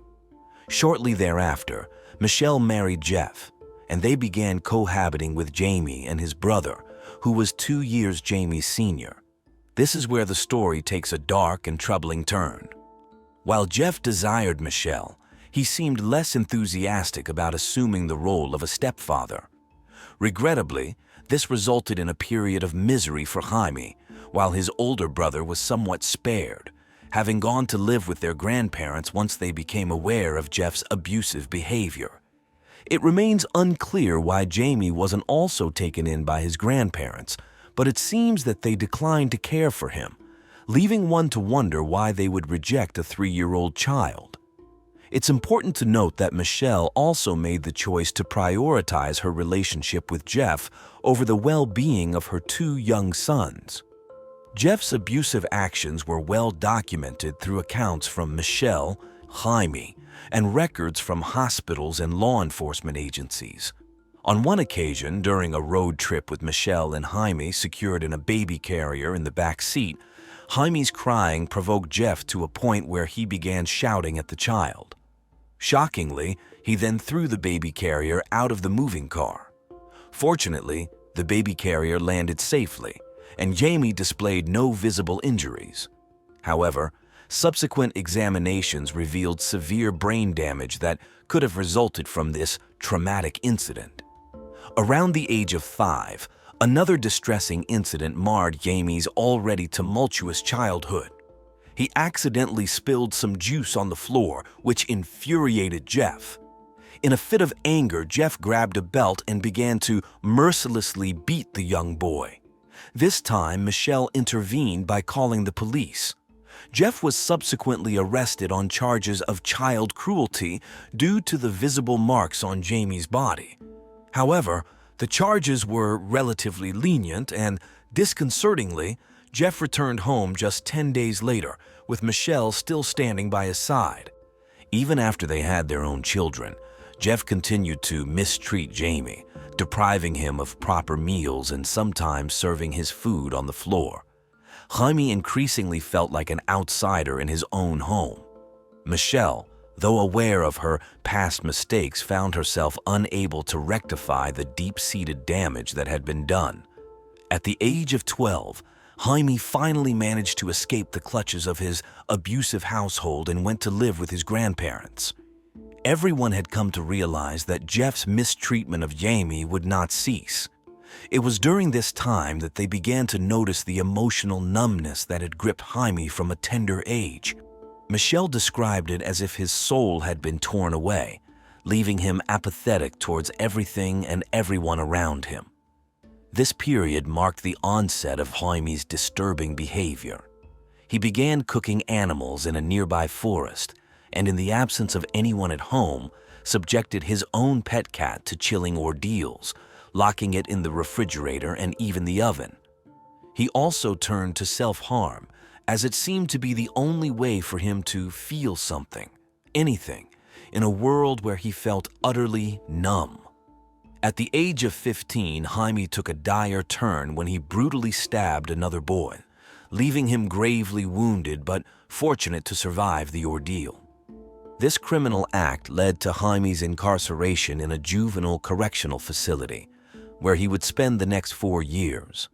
It was during this period that Michelle finally confronted the gravity of her irresponsibility toward Jaime, resulting in her decision to divorce Jeff. A few years later, Jeff met his demise due to a heart attack. Given his abusive history, it's conceivable that Jaime might have inflicted harm upon him if he had not passed away. On September 14, 2007, Jaime was released from prison at the age of 19. By this time, he had acquired a notorious reputation as a troublemaker, deeply entrenched in gang activities. He showed little interest in education or gainful employment, instead opting for a lifestyle characterized by revelry and association with his gang affiliates. The turning point in this harrowing narrative occurred in December 2008 when a 16-year-old boy's birthday party took a rather unexpected turn. This was no typical birthday celebration adorned with Mickey Mouse piñatas and cheerful decorations. Instead, it drew a crowd from the gritty underbelly of society, and the absence of any responsible adult to maintain order was notable.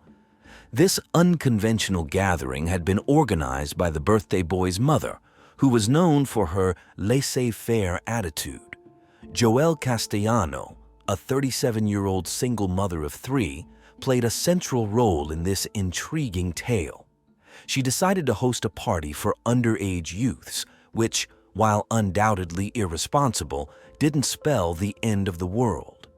As the evening progressed, however, things took a turn for the chaotic, with Joelle's dance with a young man catching the eye of her nephew. It seemed that this young relative became envious, possibly due to his own romantic feelings for his aunt, leading him to want to keep others away from her.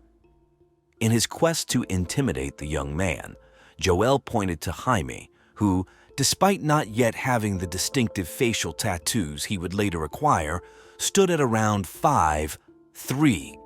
However, it was Jaime's demeanor and attitude that made him an intimidating presence, perhaps more so than anyone else in the room. Jaime agreed to confront the young man, proceeding to the kitchen, where he retrieved a knife and warned the boy to steer clear of Joelle. The young man, believing that Jaime wouldn't actually follow through, issued a challenge. However, Jaime defied expectations and indeed stabbed the young man, leading to his return to prison. But something had changed this time. Jaime couldn't shake one thought from his mind. He had fallen head over heels in love with Joelle. It wasn't just because of the recent stabbing incident, but a genuine and profound love. As they say, love can compel us to commit acts beyond imagination. Jaime no longer cared about his circumstances. He believed he could win over Joelle, despite their age gap, his imprisonment, and their initial encounter involving a stabbing. Jaime began sending heartfelt love letters to Joelle, and eventually, she too succumbed to his affections. Thus, they embarked on a long-distance relationship. 11 months later, when Jamie completed his sentence, Joelle picked him up in her truck. However, her confidence wavered upon seeing that Jamie had acquired facial tattoos, raising doubts about the seriousness of their relationship. Despite all the waiting, Jamie's eagerness prevailed as he suggested to Joelle that they spend the night in a motel. Joelle agreed, albeit under the impression that it would be a one-night affair. Yet Jaime, known as the sharpshooter, proved remarkably effective, as that single night led to Joelle becoming pregnant. With this development, she felt increasingly inclined to establish a lasting relationship with him. A mere 3 months later, they sealed their commitment in marriage. Jaime made solemn promises to Joelle, assuring her that he understood the hardships of growing up in a fractured family and vowing to be a devoted father and husband. However, even before their child came into the picture, he exhibited abusive behavior towards Joelle. It's at this point in the story that he began to adopt characteristics reminiscent of the Joker, not to sensationalize the narrative, but because there is a noticeable parallel. His abuse towards Joelle wasn't solely physical. It had a strong psychological element, perhaps driven by the belief that this form of harm could be even more devastating. An example of this occurred during one heated argument when things spiraled out of control. Jaime seized the ashes of Joelle's deceased mother from a vase and fled with them. He was keenly aware that Joelle had not yet come to terms with her mother's passing, and this act prompted her to call the police. Jaime was arrested, but the ashes were never recovered. This unfortunate incident resulted in Jaime being sent back to prison, causing him to miss the birth of his child. Upon his release, Joelle granted him another chance, hoping that, with the child's arrival, Jaime would take on the role of a responsible father. Unfortunately, this turned out to be a futile endeavor. Shortly thereafter, Jaime shifted his focus from physical harm to inflicting emotional distress on Joelle. She did something that greatly disturbed individuals like him who craved attention. She ignored him completely. Regardless of what he said or did, it no longer affected her. One day, in an attempt to provoke a reaction from Joelle, Jaime pushed her 7-year-old son off the bed, all while keeping his gaze fixed on her. His tactics proved successful. She became visibly upset and fetched a knife from the kitchen. In a stern tone, she warned him, "Mess with me, but never with my kids." At that moment, Jaime's face betrayed his surprise and fear. He hadn't anticipated such a response. Frightened, he reached out to his gang to extricate him from the situation. While outside the house, Jaime turned to methamphetamines, which explains his current aged appearance, making him resemble a 60-year-old man. Now that he no longer officially resided with Joelle, he commenced stalking her from outside her home. Joelle called the police, leading to Jaime's arrest and a 7-month prison sentence for violating his parole. However, within a week of his release, he resumed his harassment of Joelle. She would spot him outside her window, his gaze unwavering, and he would make menacing phone calls, threatening her and her children. Joelle contacted the police once again, but upon their arrival, they failed to locate Jaime. Days passed with no trace of him. Then, On November 8, 2011, Joel received a chilling call from Jamie, in which he uttered the sinister words, "Check the news. I just killed a woman at the Morocco motel." Naturally, Joel's immediate response was to contact the police. However, they didn't take her seriously. What transpired next is where the story takes an eerie turn, as it was 5 days after this call that a motel employee discovered a gruesome crime scene in one of the motel's rooms. The victim was a 37-year-old woman named Yvette, a mother of 6. Details are scarce, but it appears to have been an exceedingly horrific crime scene. Investigators, who deemed it one of the most disturbing cases in their careers, found evidence of 2 knives and scissors used in the slow and torturous manner of death. Jaime, it seemed, harbored a sadistic streak. You might wonder how I have access to these gruesome details. Well, this wouldn't be his solitary murder, nor the most heinous. Even more chilling is the absence of any apparent motive for targeting this woman, strongly suggesting that she became a victim solely because of her resemblance to Joel. Jaime would ultimately face arrest, trial, and sentencing for this horrifying murder. While incarcerated, Jaime took disturbing actions to further torment Joel. He would occasionally contact Child Protective Services in an attempt to have her custody of her children revoked, knowing that this would inflict the most pain on her. He even went to the extent of trying to hire a hitman to eliminate her. However, because he communicated these intentions through letters, the police intercepted them before they could reach their intended recipient.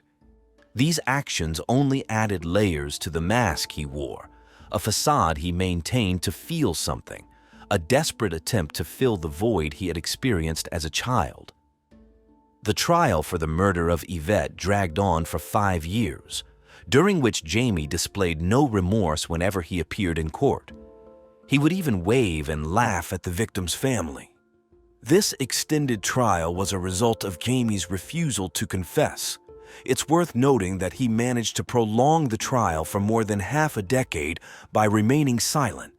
However, on March 24, 2017, just 3 days before the final trial, where the verdict was still uncertain, a news channel offered him an interview. They aimed to capitalize on his striking appearance to generate clicks and had planned to ask him challenging questions to elicit a confession. To everyone's astonishment, they didn't need to ask any questions because Jamie confessed to the murder of Yvette right at the start of the interview. It's evident that he did this to gain notoriety, as there is no doubt that he deliberately presented himself as a villain in the news. What corroborates this is his confession to 2 more murders, one at the age of 13 and the other at 19. The police initiated a search for the supposed victims based on Jamie's descriptions, since he hadn't provided any names. Given that he had spent his entire life in Bakersfield, the margin for error was minimal. However, the database did not yield any records of missing persons or unsolved murders that could be attributed to him. Therefore, it's highly likely that these claims are exaggerated. With all these confessions, Jaime was undoubtedly found guilty 3 days later. However, he did not receive the death penalty because of his confession on the day of the trial, which had caused a 5-year delay and wasted time and resources. Still, what remains perplexing to everyone is what happened next. Upon entering prison, he exhibited increasingly erratic behavior. He painted the walls of his cell with his own blood. On one fateful evening, he was placed in a cell with a man he harbored animosity towards, and he mercilessly stabbed him multiple times using a knife. He even inflicted a deep facial wound, requiring the victim to undergo 67 stitches. Jaime went so far as to request photographs of his victims as trophies, further underscoring the disturbing nature of his actions. He had earned a reputation as an inmate too dangerous to share a cell with anyone, but in a bewildering and illogical turn of events in March 2019, Jaime found himself with his first ever cellmate, a 44-year-old man named Luis Romero. In 1992, at the tender age of 17, Luis, originally from Guatemala, had joined a gang in the United States and had taken someone's life during a confrontation with rival gang members. He had been sentenced to 27 years in prison and was on the verge of completing his sentence. However, in a confounding and irrational twist of fate, he was assigned to the same cell as Jaime, who had committed a more gruesome crime. Jaime was well aware of the extent of his own actions, having just committed them, boasting a lengthy history of criminal deeds. Moreover, he had been denied cellmates in the past because of the perceived danger he posed. Luis was merely 3 weeks away from regaining his freedom. In less than 24 hours since they had become cellmates, on the morning of March 9, 2019, when correctional officers came to inspect their cell, they stumbled upon an eerie sight. Jaime was smiling, wearing a collar. This collar was fashioned from various parts of Luis's body, and Jaime had gone as far as carving a grotesque, clown-like smile on Luis's face. He had toyed with his lifeless body, inscribed messages on the walls using blood, and declared, "I am the man of 1,000 faces." Now, the theories start to surface because it is evident that such an atrocity would require more than a mere hour. It would take many hours to commit such unspeakable acts. A correctional officer responsible for conducting a nighttime check reported that everything was in order, even though Luis's body indicated that the gruesome assault had already begun at that hour. Some guards attempted to justify this oversight by claiming that Jaime had placed a blanket to conceal the ongoing horror, but if an inmate places a blanket to obscure events behind a cell door, it is incumbent upon the guard to enter and investigate. What transpired here was not an isolated incident at this prison. It occurred at a prison which had gained notoriety due to allegations of guards organizing fights among inmates, all while placing bets on the outcomes. There exist videos of these fights, complete with a presenter and commentator. Furthermore, suspicions linger that this practice was employed when authorities sought to dispose of a troublesome inmate. They would orchestrate a fight, and when one participant was winning, they would shoot the other inmate, claiming they were intervening to save them. This case presents further complexity due to Jaime's clearly deteriorated mental state. It is evident that he harbors a fascination with the Joker, as evidenced by the blood-written phrases from the comics adorning his cell. It remains a mystery how he managed to procure razors to make knives, and his letter to a prosecutor inspired by the Joker and featuring the iconic "Why so serious" phrase raises questions. The letter also contained satanic messages, although it's doubtful he genuinely adheres to Satanism. These actions are likely undertaken for attention-seeking purposes. He received a diagnosis of an unknown form of schizophrenia within the spectrum, alongside antisocial personality disorder, borderline personality disorder, characterized by erratic behavior, which could explain his propensity to stab others without a clear provocation, and post-traumatic stress disorder. As a result, authorities declared him unfit to stand trial. Consequently, at the age of 33, it appears improbable that Jaime will face the death penalty, and he will likely spend the rest of his life behind bars. Jaime was undeniably unhinged, with a touch of clownishness. However, some might argue that he endured a troubled childhood. Nevertheless, the extremity of his actions remains unparalleled. Interestingly, his older brother, who sought refuge with their grandparents at a young age, has since transformed into a prosperous individual, a millionaire who enjoys driving sports cars and has a loving family.